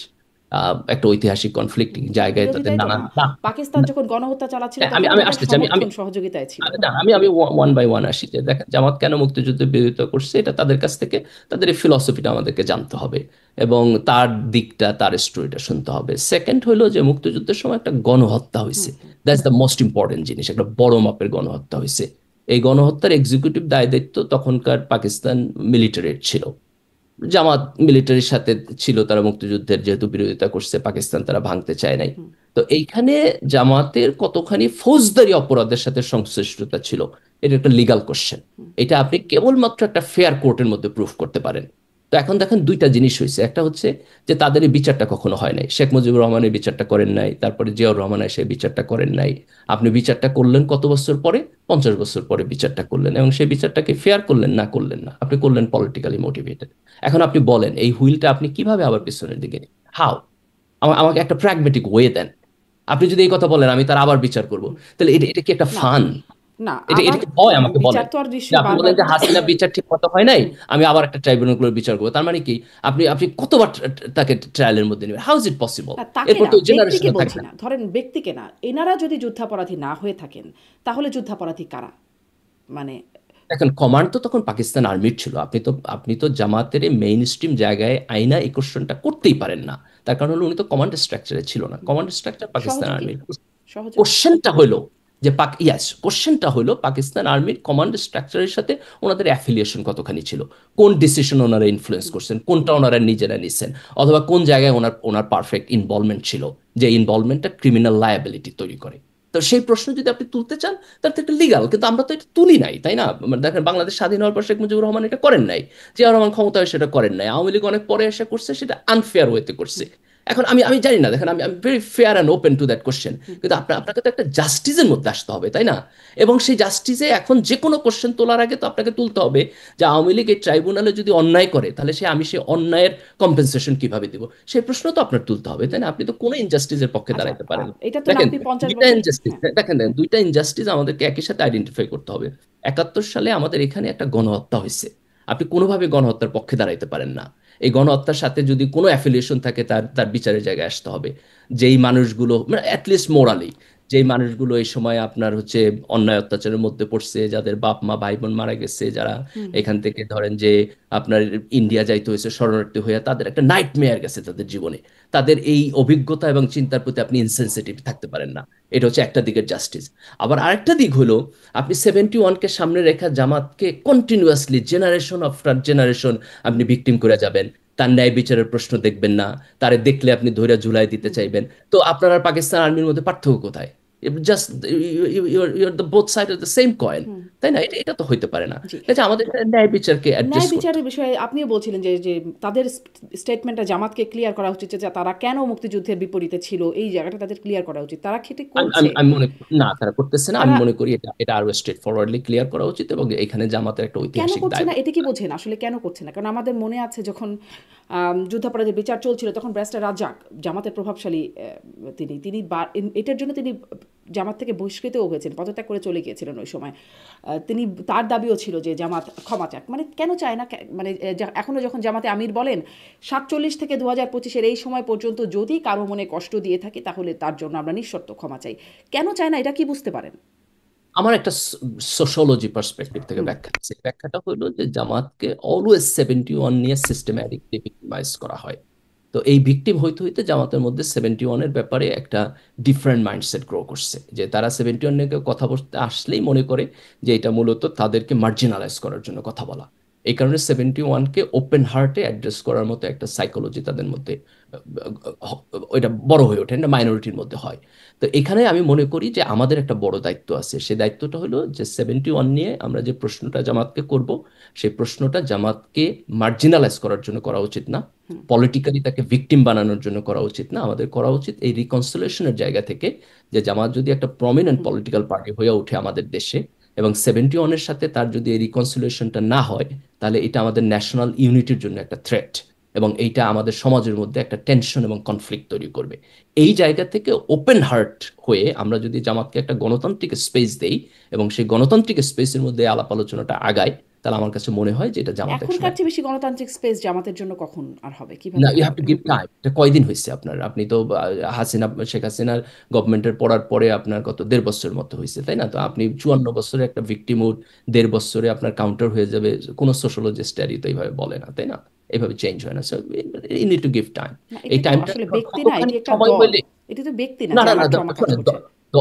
দল ইজ আ সামেশন অফ ব্যক্তি, অনেক অনেক ব্যক্তির সামেশন। কাজে এই টোটাল একটা জেনারেশনাল ট্রমা আছে ওইখানে আর কি। দেখেন, এটা আপনি যদি শিবির জামাতের ঘরানার মধ্যে বড় না হন, তাহলে এটা আপনি বুঝবেন না। আমি তো ছাত্র শিবির করে বড় হয়েছি, আমার নিজেরও ট্রমা আছে, তাই না? আমি আমি সেকুলার সোসাইটিকে কখনো দেখি নাই যে আমার শিবির আইডেন্টিটিকে তারা রেসপেক্ট করে। আমি দেখছি যে সে 71-এর কোশ্চেন তুইলা আমার নাগরিক অধিকারকে হরণ করে। তো আমি যখন ছোটবেলা থেকে এরকম একটা সমাজের মধ্যে বড় হই, যে সমাজ আমার নাগরিক অধিকারকে রেসপেক্ট করে না, তাহলে তখন এটি আমার কি মধ্যে এত একটা কঠিন কেন? তাহলে 71-এর জায়গাটা ক্লিয়ার করে, মানে সেটি বললেই তো আর সেই জায়গাটায় কোনো ক্ল্যাশ থাকে না, তাই না, না? এটা তো আপনি আপনার জায়গা থেকে দেখতেছেন, হুম। আপনি তো তার ট্রমা বুঝতেছেন না। আপনি যদি তার মানে এটা আপনার জায়গা থেকে কোশ্চেনটা করা খুব সহজ, কিন্তু জামাত কালেকটিভলি কেন অ্যাড্রেস করতেছে না, এটার জন্য আপনার এই 54 বছরের ট্রমা দেখতে হবে। আপনি তো ট্রমার মধ্যে বড় হন নাই, আর so are you or not. তাদেরও তো মানে ধরেন তারা যারা আসলে যে সত্যিই বিশ্বাস করে সেই মুক্তিযুদ্ধের সেই লিগ্যাসিটা বহন করছে, তাদের পূর্বপুরুষ বা তারা সেই ট্রমায় যারা আছে, যে এভাবে গণহত্যা হয়েছে, এত এত মানুষ কে হত্যা করা হয়েছে, তার সাথে যখন তারা এভাবে করে সংযুক্ত করে, তাহলে এখানে ইউনাইটেড হওয়ার সুযোগটা কোথায়? আলাপ আলোচনা হইতে হবে। দেখুন, এগুলো নিয়ে খুব ভালো ভালো একাডেমিক স্টাডি আসছে, যে একটা সমাজের মধ্যে যখন দুইটা পোলারাইজড গ্রুপ দুই ধরনের ট্রমার মধ্যে থাকে, আমরা কিভাবে তাদেরকে এক জায়গায় নিয়ে এসে একটা ব্রিজিং করতে পারি। এটা আপনার এক্সপার্টদের কাছ থেকে শুনতে হবে। ধরেন, এই যে ট্রুথ এবং রিকনসিলিয়েশন সমাজের মধ্যে, এটা যেমন তো এই আমার পরিচিত একজন রিকনসিলিয়েশনটা কি আছে। আওয়ামী লীগের সাথে এখন সম্ভব না? মানে আওয়ামী লীগ যে অন্যায় অত্যাচার বা যা অপকর্মগুলো যেগুলো করে গেছে, কারণ ধরেন সব মানবাধিকার সংস্থা, এমনকি জাতিসংঘ তাদের যে রিপোর্ট দিচ্ছে যেখানে তারা আওয়ামী লীগকে চিহ্নিত করছে এইসব অপকর্মের সাথে বা হত্যার সাথে, তারাও বলছে যে নিষিদ্ধ করার বিষয়টা না, তারা দেখেন, বলছে। এই এই রিকনসিলিয়েশন আওয়ামী লীগের সাথেও আমাদের করতে হবে। এই রিকনসিলিয়েশন আওয়ামী লীগের সাথে আমাদের করতে হবে, কিন্তু এটা হচ্ছে আওয়ামী লীগের বিচার প্রক্রিয়াটা শেষ হওয়ার পরে। এবং হচ্ছে আওয়ামী লীগের দিক দেখেন, আওয়ামী লীগের দিক থেকে যদি আপনি দেখেন, তারা এখনো জুলাই অভ্যুত্থানকে, এই জুলাইয়ের যারা অভ্যুত্থান করছে তাদেরকে তারা জুলাই সন্ত্রাসী বলে। তারা এখনো এটাকে অ্যাকনলেজ করতেছে না। আপনি যদি খুব শর্ট টার্মের রিকনসিলিয়েশনের দিকে যান, তাহলে তো সে আপনারা বলবে আপনি পুরাই অবৈধ, এখন পর্যন্ত হাসিনা এখানে বৈধ সরকার। আপনি রিসেন্টলি গতকালকেও দেখছেন ঢাকা শহরে কতগুলো বাসে আগুন দিছে, তারা এখনো সন্ত্রাসী কার্যকলাপের মধ্যে আছে। এর আগে আপনি দেখেন গোপালগঞ্জে যখন এনসিপির ছেলেরা গেল, তখন সেখানে তারা ভায়োলেন্স করছে। তো আওয়ামী লীগ তো এখনো একটা স্ট্যান্ডার্ড পলিটিক্যাল প্রসেসের মধ্যে নাই। তারা তো এই ভায়োলেন্স কারণে না করে তারা এখন কি করবে? তাদের কি কিছু করার মতো সুযোগ আছে দেশে? কারা যারা মানে আওয়ামী লীগের আওয়ামী চুরি লীগ, আমি করতে, বলছি তারা ডাকাতি তো করতে, চোরাগোপ্তা নানান রকম কাজ করতে হবে তাদেরকে, কেন? যদি তারা এখন পলিটিক্যালি কি করতে পারে দেশে? কোথাও সভা সমাবেশ মিছিল কিছু করতে পারবে? আওয়ামী লীগের শাস্তি এবং প্রায়শ্চিত্তের জন্য ওয়েট করবে, তাদের শাস্তি এবং প্রায়শ্চিত্ত ওয়েট করার পর রাজনীতিতে আসবে। এরকম আপনি করে এত কি? আপনি 15 বছরের একটা ফ্যাসিস্ট গভর্নমেন্টের মধ্যে ছিলেন, সবাইকে অপ্রেস করছেন, জামাতই আপনি কোনো স্বীকার করে ক্রাইম না তার না তার করে। তার অপরাধের ব্যাপারটা, তারাই স্বীকার করতে পারে না, ট্রমার মধ্যে দিয়ে যাচ্ছে। আওয়ামী লীগ এভাবে স্বীকার কি না, করে করে দুইটা নেবে? দুইটার দুইটার মধ্যে খুব ফান্ডামেন্টাল পার্থক্য আছে। একটা ফান্ডামেন্টাল পার্থক্য হচ্ছে জামাতের ব্যাপারে অভিযোগটা 54 বছর আগের। আপনি যদি 54 1972 সালে এই বছরে তারা প্রশ্নটা স্বীকার করতে পারে না, আওয়ামী লীগ না না দেখেন, এক কয়েক আপ- মাসে স্বীকার আপ- করবে? আপনি যদি 1972 সালে এই প্রশ্নটা তুলতেন, আপনার মুক্তিযুদ্ধের পরে জামাতকে নিষিদ্ধ করে দিচ্ছে না তখনকার সরকার? তখন কি টকশোতে এসে আলাপ আলোচনা করছে নিষিদ্ধ করা উচিত কি উচিত না? এই আলোচনা তো করেন, ওটা তো এক্সিকিউটিভ টকশোই ডিসিশন ঠিক আপনার করবে। নিষিদ্ধ করে দিতে, ঠিক আছে? এক্সিকিউটিভ ডিসিশন নিষিদ্ধ করে দিচ্ছে না, তো নিষিদ্ধ তো করে দিচ্ছে। দেখেন সব জিনিসের একটা ইম্প্যাক্ট আছে। তা আওয়ামী লীগের আমরা এখন নিষিদ্ধ করে দিচ্ছি, দ্যাটস ফাইন। এটা এটা তার পানিশমেন্ট, ডিউ প্রসেস। এখন আওয়ামী লীগ একটা বিচারের মধ্য দিয়ে যাবে। একটা বিচারের মধ্য দিয়ে যাওয়ার পরে একটা সার্টেন টাইমের পরে আপনার তার সাথে আপনার এই এই রিকনসিলিয়েশন আলাপ জালাপ হবে। প্রবলেমটা হবে আপনি যদি আজকে থেকে 20 বছর পরও আওয়ামী লীগের বিচার না করে আওয়ামী লীগকে একইভাবে ভিক্টিমাইজ করেন, then that will be the problem. কিন্তু আপনি যদি আওয়ামী লীগকে এখন বিচার করেন সেভাবে ফর কি দ্য হচ্ছে টাইম, না? আওয়ামী লীগের ভিক্টিমাইজেশনটা সেভাবে হচ্ছে না, কারণ আওয়ামী লীগের একদম মানে এই কথাটা সেদিনও বলছিলাম যে আওয়ামী লীগের সব নেতারা হত্যা মামলায় আসামি হয়েছেন, আওয়ামীর সমর্থক যারা ছিলেন তারাও হত্যা মামলায় আসামি হয়ে তাদেরও জামিন হচ্ছে না। সেদিন দেখছিলাম যে কতদিন না আইভি, সাবেক মেয়র আইভি, তিনি জামিন পেয়েছেন, কেন জামিন পেলেন সেজন্য মানে প্রশ্ন তুলছেন। মানে তারা কি ভিক্টিমাইজ হচ্ছে না? কম তুলনা যতটুকু হওয়ার কথা তার চেয়ে তো অনেক কম হইতেছে। আপনি আওয়ামী লীগের 15 বছরের আকাম কুকামের সাথে যদি তুলনা তো করেন আকাম তাহলে তো কুকাম আমি কি আর বলবো যে সবাই মানে আওয়ামী লীগের সবাই না না, সবাই করে নাই, সম্পৃক্ত? যারাও করছে তারাও তো সবাই পানিশমেন্টের শিকার হয় নাই। এখন আপনি যদি ধরেন একেবারে ধরে ধরে আলাপ করতে চান এবং বলেন যে ইচ অ্যান্ড এভরি ওয়ান কি ন্যায় বিচার পাইতেছে, আমাদের ত্রুটিপূর্ণ সিস্টেম, তার মধ্যে দিয়ে হয়তো সবাই পাইতেছে না, কিন্তু আমি যদি ম্যাক্রো লেভেলে কোয়ালিটেটিভ লেভেলে দেখি, তাহলে আমি বলবো যে আওয়ামী লীগের যে পরিমাণ পানিশমেন্ট পাওয়ার কথা ছিল তারা সে পরিমাণ কিন্তু আওয়ামী পানিশমেন্ট লীগের পায় না। ভোটাররা যারা আসলে আওয়ামী লীগে ভোট দিতে চায় বা নৌকা মার্কায় ভোট দিতে চায়, তাদের একটা মানে আমাদের দেশে তো একটা মার্কার সাথে একটা ভোটের একটা সম্পৃক্ততা আছে শুরু থেকেই। তাদের সাথে জাস্টিস হচ্ছে? আর শোনেন, জাস্টিস হলো কি? জাস্টিস হলো অপরাধের সমান পরিমাণ শাস্তি। আপনি যদি অপরাধের চাইতে বেশি শাস্তি দেন তাহলে এটা ইনজাস্টিস, যদি কম শাস্তি দেন তাহলে এটা ইনজাস্টিস। তো আমার কাছে এখানে জাস্টিসের ডেফিনেশন খুব সিম্পল। আওয়ামী লীগ 3টা নির্বাচন চুরি আওয়ামী লীগের করছে, ভোটাররা যারা আওয়ামী লীগে না, ভোট শোনেন, দিতে শোনেন, চায়। আওয়ামী লীগ 3টা নির্বাচন চুরি করছে, 3টা নির্বাচন বাইরে থাকবে। আওয়ামী লীগের ভোটাররা 3টা নির্বাচনে চুরির নির্বাচনে ভোট দেওয়া খুশি ছিল, আগামী 3টা নির্বাচনে দিতে পারবে না। That's my definition of justice. 3টা ইলেকশনের পরে আওয়ামী লীগ যদি ফেরত আসতে চায়, I am fine with that. কিন্তু আচ্ছা 3টা ইলেকশনে আমি আওয়ামী লীগের ফেরত আসা জাস্টিস বলে মনে করি না। আচ্ছা, আপনার এই জায়গাটি স্পষ্ট, দেখা যাক সামনে এটা যা, আমি হয়তো। আমি আমি- আমার আমার কথা না, আমি আবার বলি, জাস্টিসের ডেফিনেশন হলো আমার কাছে আপনি যতটুকু অপরাধ করছেন তার সমান পরিমাণ শাস্তি। আওয়ামী লীগ 3টা ইলেকশন চুরি করছে, 3টা ইলেকশন বাইরে জি, থাকবে। কিন্তু Straightforward। জাস্টিসের ডেফিনেশনটা আসলে মানে কিছু আছে, আইন আছে, বিচার আছে। আহ, মানে আমাদের যার যার কাছে জাস্টিসের এক এক রকম ডেফিনেশন হতে না, পারে। হতে পারে। আমি আমি আমার ওপিনিয়ন বললাম, আপনি একদম ডিসএগ্রি খুবই করতে সুন্দর, চাইলে মানে ডিসএগ্রি করতে ওপিনিয়নটা পারেন। খুবই আমার যৌক্তিক, শুনতে খুবই যৌক্তিক লাগে ওপিনিয়নটা, জাস্টিসের সমপরিমাণ অপরাধের সমপরিমাণ বিচার। এবং কিন্তু এবং এবং ধরেন যে কিন্তু আওয়ামী রুল লীগের অফ ল মধ্যে বলে একটা মানে বিষয় আছে, যেটা আইনের শাসন হবে। আইন বলা দেখেন, থাকবে আইন আইন সুনির্দিষ্টভাবে। কখনোই জাস্টিসের বিয়ন্ডে না। দেখেন, আইন মানুষ বানায়, মানুষ বানায় হলো তার জাস্টিসের সেন্সকে স্যাটিসফাই করার জন্য। তো আমাদেরকে সতর্ক থাকতে হবে যে আইনকে যেন আমরা গোষ্ঠীগত অথবা বেস্টেড ইন্টারেস্ট ব্যবহার করার জন্য ইউজ না করি, এটাকে থাকতে হবে। কিন্তু ধরেন আইনের এরকম কোনো মানে লিগাল রিডিং নাই যেটা মানুষের সেন্স অফ জাস্টিসকে ওভারকাম করে চলে যেতে পারে। ওটাই তো সেন্স অফ জাস্টিস, আপনার জন্য একরকম হতে পারে, আমার জন্য একরকম হতে পারে। আমি মনে করতে পারি আওয়ামী লীগকে নিষিদ্ধ করা ঠিক না, আপনি মনে করতে পারেন ঠিক, আমি মনে করতে পারি আরও অনেক কিছুই আমার কাছে জাস্টিস মনে হতে পারে, আপনার কাছে আমার। কিন্তু আমরা নিজেরা যার যার জায়গায় আছি, কিন্তু এই জন্য নিজেদের যার যার জায়গার মতো করে ব্যাখ্যা করার জন্য যেন না করি, এই জন্যই একটা সেট অফ মানে না না, রুলস সেটা থাকে। আমাদের আলাপ আলোচনা সেটাই করতে হবে, কথাবার্তা বলতে হবে। সেটাই এবং সমাজের মধ্যে মেজরিটি মানুষের আপনার একটা কনসেনসাস বিল্ড আপ প্রক্রিয়া যাইতে হবে, এবং এই প্রক্রিয়াটা গণতান্ত্রিক এবং পিসফুল এবং মিউচুয়াল রেসপেক্টফুল হইতে হবে। জি, আমি আসলে এই প্রশ্নের বাইরে গিয়ে আর একটা প্রশ্ন, মানে জামাত স্বাধীনতার পরে এখন সম্ভবত সবচেয়ে শক্তিশালী অবস্থানে আছে। তারা দাবি করলো যে প্রাথমিকের সঙ্গীত শিক্ষক নিয়োগ এবং শারীরিক শিক্ষক নিয়োগের তারা বিরোধিতা করলো, এবং আমরা দেখলাম যে আসলে বিরোধিতার মুখে সরকার আসলে সেই প্রজ্ঞাপনটাই বাতিল করে দিল। আপনার কাছে আসলে এটি কেমন মনে হয়? এবং সেখানে জামাতের সেক্রেটারি জেনারেল তিনি বলছেন যে আজকের শিশুরাই আগামী দিনে আসলে প্রধান বিচারপতি, সেনাপ্রধান, প্রধানমন্ত্রী, রাষ্ট্রপতি সব হবেন। অতএব এই বেসিক পিলারটা খুবই জরুরি, তাদেরকে দিতে হবে। সেখানে আপনারা মানে আমি যদি এই জায়গাটুকু তাকে কোট করি, সেকুলারিজম, ইনক্লুসিভ, প্লুরালিজম, ট্রান্সজেন্ডার বলবেন, এই সমস্ত শব্দের মার পাচ্ছে, আপনি যৌনতা শেখাবেন, আপনার কোনো অধিকার নাই। আমি সেদিনও আসলে এই প্রশ্নটা করছিলাম, আবার রিপিট করে আপনার কাছে করি, আপনার ব্যাখ্যাটা কি? আপনার কি মনে হয় এই শব্দগুলোতে সমস্যা আছে? এগুলো শেখালে মানে এগুলো বললে যৌনতা শেখানো হচ্ছে, আর সঙ্গীত শিখলে অসুবিধা কি? দেখেন এখানে এই জিনিসগুলোকে আপনাকে আরো এলাবোরেট আলাপ আলোচনা না করলে এটা কমেন্ট করা অত্যন্ত কঠিন আর কি। তার কারণ হলো যে আপনি কিভাবে শিখাইতেছেন, কি শিখাইতেছেন, কোন মুডে কোন পদ্ধতিতে শিখাইতেছেন তার উপর ডিপেন্ড করে। যেমন আপনি ধরেন যে এই এই জাতীয় যে এডুকেশনগুলো, এগুলো আপনি দেখবেন যে অনেক ইসলামিস্ট দলগুলো এটাকে ডিসএগ্রি করে। আবার আপনি ইভেন মাদ্রাসার এডুকেশন সিস্টেমে যান, সেখানেও দেখবেন যে আপনি এগুলো আছে, কারণ ইসলামের ফিকের মধ্যে এগুলো আছে, তার ফলে তারা কিন্তু এগুলো পড়ায়। তার মানে ওনারা যে এটার বিরোধী, বিষয়টা এরকম না, এটা হচ্ছে আপনি কোন জায়গা থেকে কিভাবে দিতেছেন তার উপর ডিপেন্ড করে। তো আমার পজিশন এখানে খুব সিম্পল। আমার পজিশন হলো যে আমরা একটা গণতান্ত্রিক প্রক্রিয়া যাইতে চাই, যেখানে আপনি এটা প্রত্যেক স্টেক হোল্ডারের সাথে আলাপ আলোচনা করবেন, আপনি চাপাই দিবেন না। যেমন ধরেন যে আপনি বাচ্চাদেরকে স্কুলে কি শিখাবেন, এখানে সবচেয়ে বড় স্টেক হোল্ডার হলো তার অভিভাবকরা, তাই না? যদি প্রাইমারি স্কুলে যান, কারণ সেখানে তো একটা বাচ্চা এখনো অ্যাডাল্টহুডে আসে নাই, তাহলে আপনার তার অভিভাবকের কনসেন্ট লাগবে এবং অভিভাবকের প্রেফারেন্স লাগবে। তো অভিভাবকের প্রেফারেন্স এবং কনসেন্ট বাদে আপনি সেখানে এমন কোনো কিছু তাদের উপর চাপায় দিবেন না। তো আমি কোনো স্ট্রেট ফরওয়ার্ড পজিশন নিব না। তার কারণ হলো, যেমন ধরেন ওয়েস্টার্ন ওয়ার্ল্ডে আমরা যেই যে জিনিসগুলোকে খুব ইজিলি অ্যাকোমোডেট করি, তার সবকিছু আমাদের ইসলামের চিন্তা এবং বিশ্বাসের সাথে যায় না। আবার একটা ইসলামী ট্র্যাডিশনাল সমাজে যত জিনিসের ব্যাপারে আমরা নেগেটিভ থাকি, তার সবকিছু স্বয়ং ইসলামেও আপনার হারাম না বা নেগেটিভ না। কাজে এই জিনিসটাকে আমাদের একটা এক্সপার্ট এবং গণতান্ত্রিক লেভেলের আলাপ আলোচনার মধ্যে আনতে হবে। কিন্তু কোথায় তা হলো? জামাত চাপ দিল, বলল যে এরকম যদি হয় তাহলে কঠোর আন্দোলন গড়ে উঠবে, এবং তারপর সরকার সেটা থেকে সরে আসলো, এই প্রজ্ঞাপন থেকে। দেখেন এখন এই সরকারের তো একটা ডিফারেন্ট প্রায়োরিটি আছে, তাদের তো এখানে একটা গণতান্ত্রিক আলাপ আলোচনার জায়গা নাই। তো আমার তাহলে মনে হয় জামাত যে কেন চাপ দিচ্ছে এই প্রসঙ্গে, আপনার কি না, মনে হয়? যেহেতু আলাপ আলোচনার জন্য যথেষ্ট জায়গা নাই, কাজে এখন তো আপনি আলাপ আলোচনা না করে এটা এক্সিকিউটিভ ডিসিশনে বাস্তবায়ন করার চাইতে এটা পোস্টপোন করে রাখা ভালো। সঙ্গীত শিক্ষক তারপর নিয়োগ আপনি, দিলে সেটা ইসলাম বিরোধী হয়ে যাচ্ছে। না আমি আপনাকে তো এই কনক্লুশনে যাচ্ছি না। তার কারণ হলো এখানে আপনি কিভাবে ইমপ্লিমেন্টেশন করবেন, কি গান শেখাবে, কিভাবে শেখাবে, এই টোটাল প্রসেসটাকে যদি আপনি লে আউট না করেন, তাহলে আপনি কোনো কনক্লুশনে যাইতে পারবেন না, যেটা ইসলামের সাথে যায় না কনফ্লিক্ট করে। এটা আপনি কোনো জায়গায় যাইতে পারবেন না। তাই আমি মনে করি যে এটা শর্ট টার্মে এটাকে আপনি সলিউশন করতে পারবেন না। ইউ নিড টু ডিসকাস মোর। যত স্টেক হোল্ডার আছে তাদের সবার সাথে আলাপ আলোচনা করতে হবে।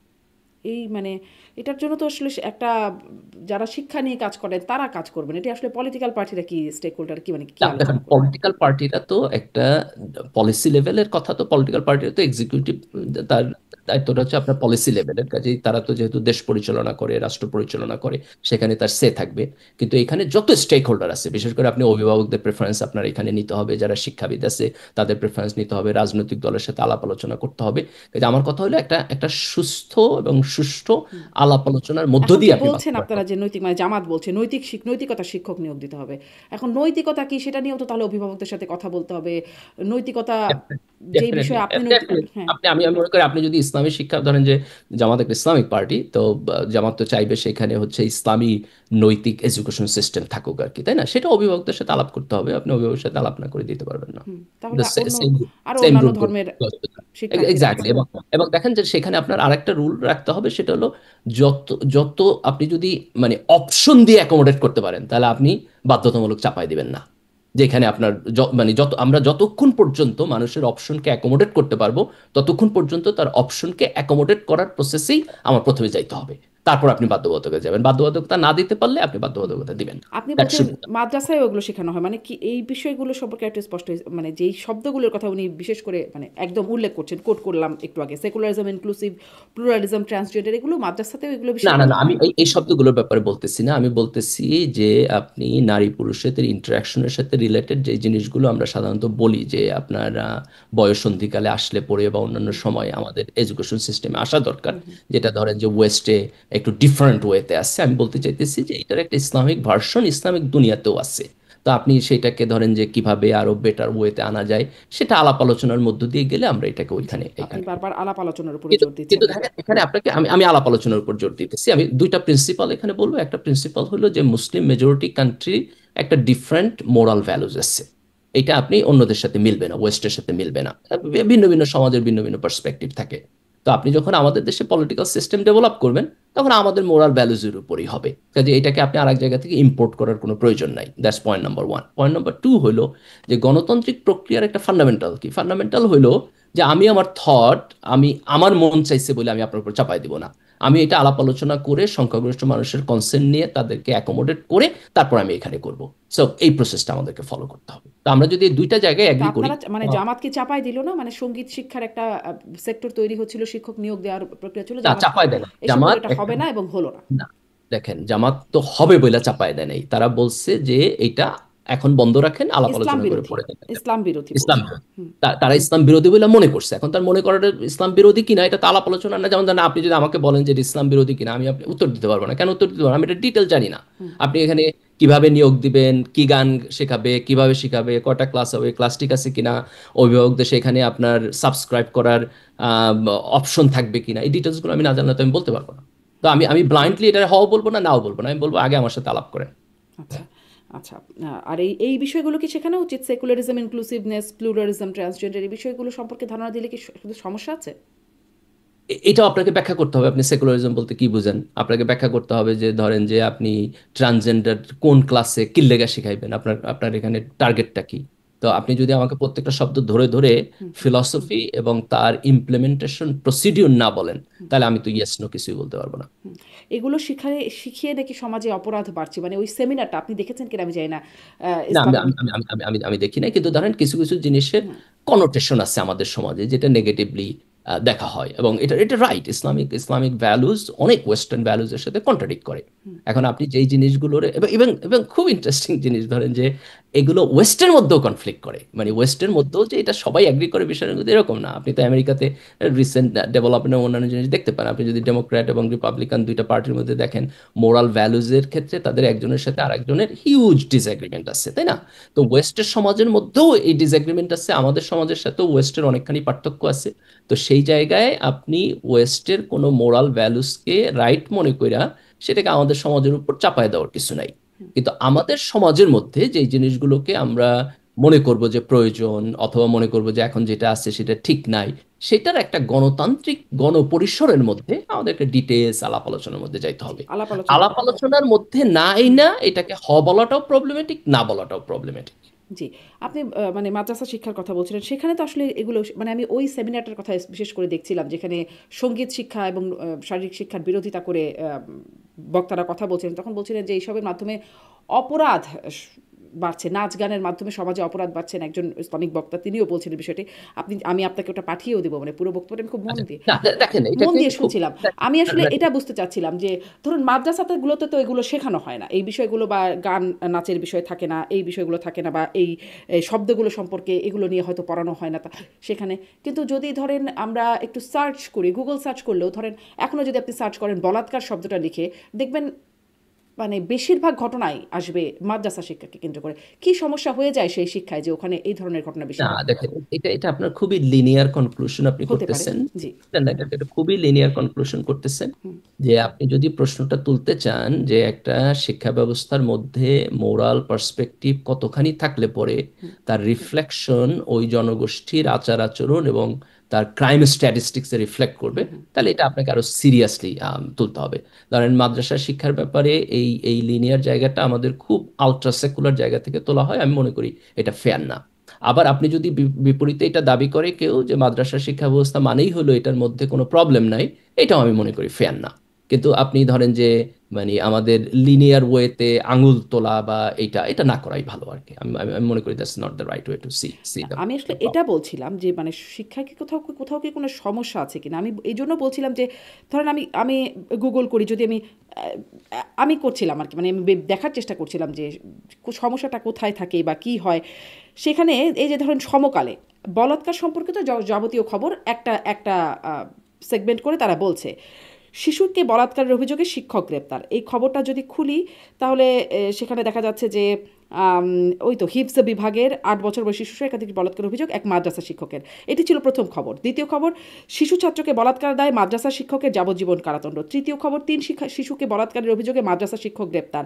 চতুর্থ, চাকরি দেওয়ার কথা বলে বাসায় এনে যুবককে বলাৎকার, ক্ষুব্ধ হয়ে এটি এটি অবশ্য পুরো, আমি জাস্ট হেডিংটা দেখছি, খুললে বোঝা যাবে যে এখানে কাদেরকে।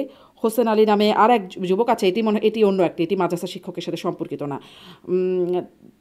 3 ছাত্রকে বলাৎকার চেষ্টায় মাদ্রাসা শিক্ষক গ্রেপ্তার। আশকোনায় মাদ্রাসা ছাত্রকে বলাৎকার, শিক্ষককে গণধোলাই দিয়ে পুলিশে। শিশুকে বলাৎকারের দায়ে মাদ্রাসা শিক্ষকের যাবজ্জীবন কারাদণ্ড। বলাৎকারে অভিযুক্ত শিক্ষককে ছাড়িয়ে নিয়ে গেল প্রভাবশালী, সেটাও একটা মাদ্রাসা শিক্ষা। মানে আমি এটা আসলে বুঝি না, এখানেও কি কোনো রকম মানে কি হয়, সব মাদ্রাসা শিক্ষকের সাথে এটি চলে আসে কেন, বা মাদ্রাসার সাথে সম্পৃক্ত হয়ে যাচ্ছে দেখেন, কেন খবরগুলো? তার মানে আপনি এই অপরাধ সমাজে আর কোথাও হয় না বা অন্য কোথাও হয় না, এটা যদি আপনি বলতে চান, আমি মনে করি যে এনাফ ডাটা নিঃসন্দেহে নাই, এটা একটা ভুল জায়গা হবে। হ্যাঁ, এটা একটা ভুল জায়গা হ্যাঁ, হবে। আবার যদি কেউ বলতে চায় যে এই জাতীয় কোনো ঘটনাই মাদ্রাসায় ঘটে নাই, এটাও একটা একটা আপনার ডিফারেন্ট ভুল ভুল স্টেটমেন্ট হবে। নিশ্চয়ই। তো কিন্তু আমাদেরকে আসলে বেশিরভাগ ঘটনা বা যে ঘটনাগুলো আসে সবগুলো ঘটনাই কেন, বা না, আমার আমার 90% মনে হয় ঘটনাই কেন না, মাদ্রাসার সাথে আমার জড়িত? মনে হয় বেশিরভাগ ঘটনাও এটা আমার স্ট্যাটিস্টিক্যালি দেখতে হবে। আপনি মানে যেভাবে খুব র্যান্ডমলি স্যাম্পলিং করলেন, সেটার মধ্যে দিয়ে এই কনক্লুশনও করা যায় কিনা, এটা নিয়ে আমার আমার সন্দেহ আছে। কিন্তু আমি আপনার মেরিটের সাথে এগ্রি করি যে এই এই জাতীয় অপরাধের অভিযোগ বা বিভিন্ন সময় লোকজন বলা বলি করছে, আসছে, সারফেসে আসছে, সো ইট এক্সিস্ট দেয়ার। হুম, তো এটা যেহেতু সেখানে এক্সিস্ট করে, তাহলে আপনি এটা সিস্টেমের প্রবলেম না কোন জায়গা থেকে প্রবলেম হচ্ছে, সেটা আপনাকে দেখতে হবে। দেখেন, আমাদের কোনো প্রবলেমই মানে আন্ডার দ্য রাগ হুম, এটাকে লুকায় রাখার কোনো কিছু নাই। আবার কোনো সিস্টেমে 100% পারফেক্ট না, কাজে তার ম্যানেজমেন্ট এবং অন্যান্য জায়গা থেকে যেগুলো ত্রুটি এবং দুর্বলতা আছে, সেগুলো আমাদেরকে অ্যাড্রেস করতে হবে। কিন্তু এই ত্রুটি এবং দুর্বলতাকে আইডেন্টিফাই করে আমরা যদি এই কথা বলতে চাই যে মাদ্রাসা শিক্ষা ব্যবস্থা একটা প্রবলেমেটিক শিক্ষা ব্যবস্থা, হুম। তাইলে এটা আপনার না, একটা খুবই প্রবলেমেটিক নিশ্চয়ই, কনক্লুশন নিশ্চয়ই হবে, সেটি তাই না? কোনো কনক্লুশনে আসা এখন উচিত এখন হবে না। যেমন ধরেন যে আমি স্কুল আসলে কলেজে এটি পড়া বোঝার চেষ্টা চুরি করছিলাম। ডাকাতি, যেমন আমি ধরেন স্কুল আমি কলেজে আমি একটু পড়া প্রশ্নটা চুরি শেষ ডাকাতি। করি, যে এটি বোঝার চেষ্টা করছিলাম যে এই শব্দগুলোর মারপ্যাচে আপনি যৌনতা শেখাবেন, আপনার কোনো অধিকার নাই বলছেন মিয়া গোলাম পরোয়ার। মানে এই শব্দগুলোর মারপ্যাচ যেখানে নাই, সেখানে তো তাহলে এই বিষয়গুলো হবার না হওয়ার কথা দেখেন, ছিল। না না কিন্তু না, সার্চ করলে কেন এখানে বেশি দেখা না যায়, আমি এটা বোঝার চেষ্টা দেখেন, না করছিলাম। না, এটা আপনি আপনি লিনিয়ারলি জায়গায় যাইতেছেন। দেখেন, আপনি যদি এটাকে ভাঙেন, প্রশ্নটা তুলেন, সেটা হলো যে সমাজের মধ্যে আমরা একটা মোরাল অ্যাটমসফিয়ার চাই, তাই না? যে মোরাল অ্যাটমসফিয়ার হইলো যে যেইখানে আপনার অন্যায় অপরাধ এগুলো কম হবে। মোরাল অ্যাটমসফিয়ার হইলো যেখানে মানুষের ফ্যামিলি সিস্টেম প্রিজার্ভ হইব, এবং ফ্যামিলি সিস্টেমের বাইরে এক্সট্রা ম্যারিটাল রিলেশনশিপ এবং অন্যান্য জিনিস এগুলো মিনিমাইজ হবে। এটা ইসলামের ফান্ডামেন্টাল মৌলিক আপনার নৈতিক ফ্রেমওয়ার্ক। এখন এই নৈতিক ফ্রেমওয়ার্কটা যদি আমি চাই সমাজের মধ্যে থাকবে, তাহলে এই নৈতিক ফ্রেমওয়ার্কটাকে প্রমোট করার জন্য আমার এটা একটা সাপোর্ট সিস্টেম তৈরি করতে হবে। এখন নানানভাবে আপনার সেই সাপোর্ট সিস্টেমগুলো আপনি তৈরি করতে পারেন। এখন এই নৈতিকতা সমাজে প্রিভেইল করুক, এটা চাওয়া, এবং তার সাপোর্ট সিস্টেমটাকে সাপোর্ট করা, এটা এটা তো ইসলামিক জায়গা থেকে ঠিকই আছে। একটা ইসলামিক পার্টি তো এটা করবেই। কেউ যদি ইসলামের মোরাল প্রিন্সিপালের সাথে ডিসএগ্রি করে, সেটাকে ডিসএগ্রি করতে পারে। কিন্তু আপনি যদি ইসলামের মোরাল প্রিন্সিপালকে সাবস্ক্রাইব করেন, তাহলে এটা এটা এটা এটা করাটাই হচ্ছে স্বাভাবিক। কোশ্চেন হবে তখন যে এই যে ইসলামের একটা মাকাসিদ, যে এই মোরাল জায়গাটা থাকুক, এটাকে প্রমোট করার জন্য আমরা যেগুলোকে সাপোর্ট করতেছি, এগুলো আদৌ এটাকে প্রমোট করে কিনা, অথবা এটা সাপোর্ট করার যে প্রক্রিয়া, এটা এটা অন্যের নাগরিক অধিকারের উপর হস্তক্ষেপ করে কিনা, তাহলে সেই জায়গাটাকে আপনাকে আলোচনা করতে হবে। কিন্তু এটাকে যদি আপনি ধরেন যে যেভাবে ধরেন খুব আলট্রা সেকুলাররা মাদ্রাসা শিক্ষা ব্যবস্থার, অথবা মানে কোট আনকোট একটু হুজুর শ্রেণী বলে তাদেরকে আন্ডারস্টিমেট করতে চায় এবং এর মধ্যে দিয়ে আঙুল তুলতে চায়, আমি মনে করি না এটা ট্রু।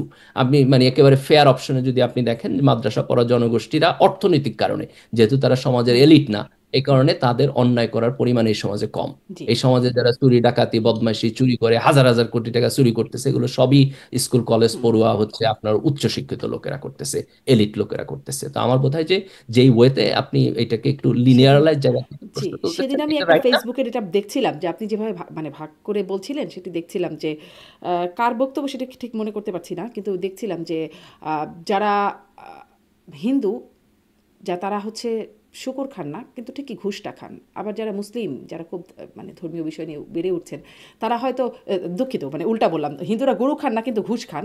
আবার মুসলমানরা তারা শুকর খান না কিন্তু ঘুষ খান। ঘুষ খাওয়ার ব্যাপারে সমান, মানে ধর্মীয় জায়গায় জায়গায় বিভিন্ন পার্থক্য আছে। দেখেন, এটা খুব ইন্টারেস্টিং একটা জি, জায়গা। তো এই জায়গায় ধর্মরে বোঝার যে প্রক্রিয়া, সে প্রক্রিয়াটা হলো আপনি ধর্মকে দুইটা জায়গা থেকে বুঝতে পারেন। একটা জায়গাটা হলো যে ধর্মের মধ্যে কিছু কিছু রিচুয়াল আছে, যেটাকে আমরা ইবাদত বলি। যেমন ধরেন যে সে নামাজ পড়তেছে, হুম, রোজা রাখতেছে, এটা হচ্ছে তার ইবাদতের জায়গা। আরেকটা হলো তার মুআমালাতের জায়গা। মুআমালাতের জায়গাটা হলো যেমন যে সে সত্য কথা বলে, মিথ্যা কথা বলে না, মিথ্যা সাক্ষ্য হুম, দেয় না, ঘুষ খায় না, চুরি করে না, অফিসে গেলে ফাঁকিবাজি করে না, তার প্রতিবেশী লোকদের ঠিকঠাক মতো টেক কেয়ার করে। এখন আপনি পারফেকশন হইলো যে একজন ব্যক্তির ইবাদত ভালো থাকবো, তার মুআমালাতও ভালো থাকবো, এটা হলো পারফেকশন। ইমপারফেকশন হইলো যে হয় কারো ইবাদত খারাপ কিন্তু মুআমালাত ভালো, অথবা মুআমালাত খারাপ কিন্তু ইবাদত ভালো।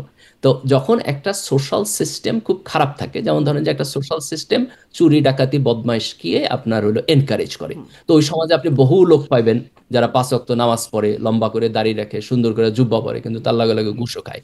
আমি জানি না আপনার এক্সপিরিয়েন্স আছে কিনা, আমার এক্সপিরিয়েন্স আছে। আছে। আপনি মানে শিক্ষা বিভাগের অফিসে গেলে দেখবেন যে মানে বিশাল মানে তাকওয়া সম্পন্ন লোক দেখা মনে হইব তার তারে, কিন্তু ঘুষ খাওয়ার সময় সে অটোমেটিকলি খায়।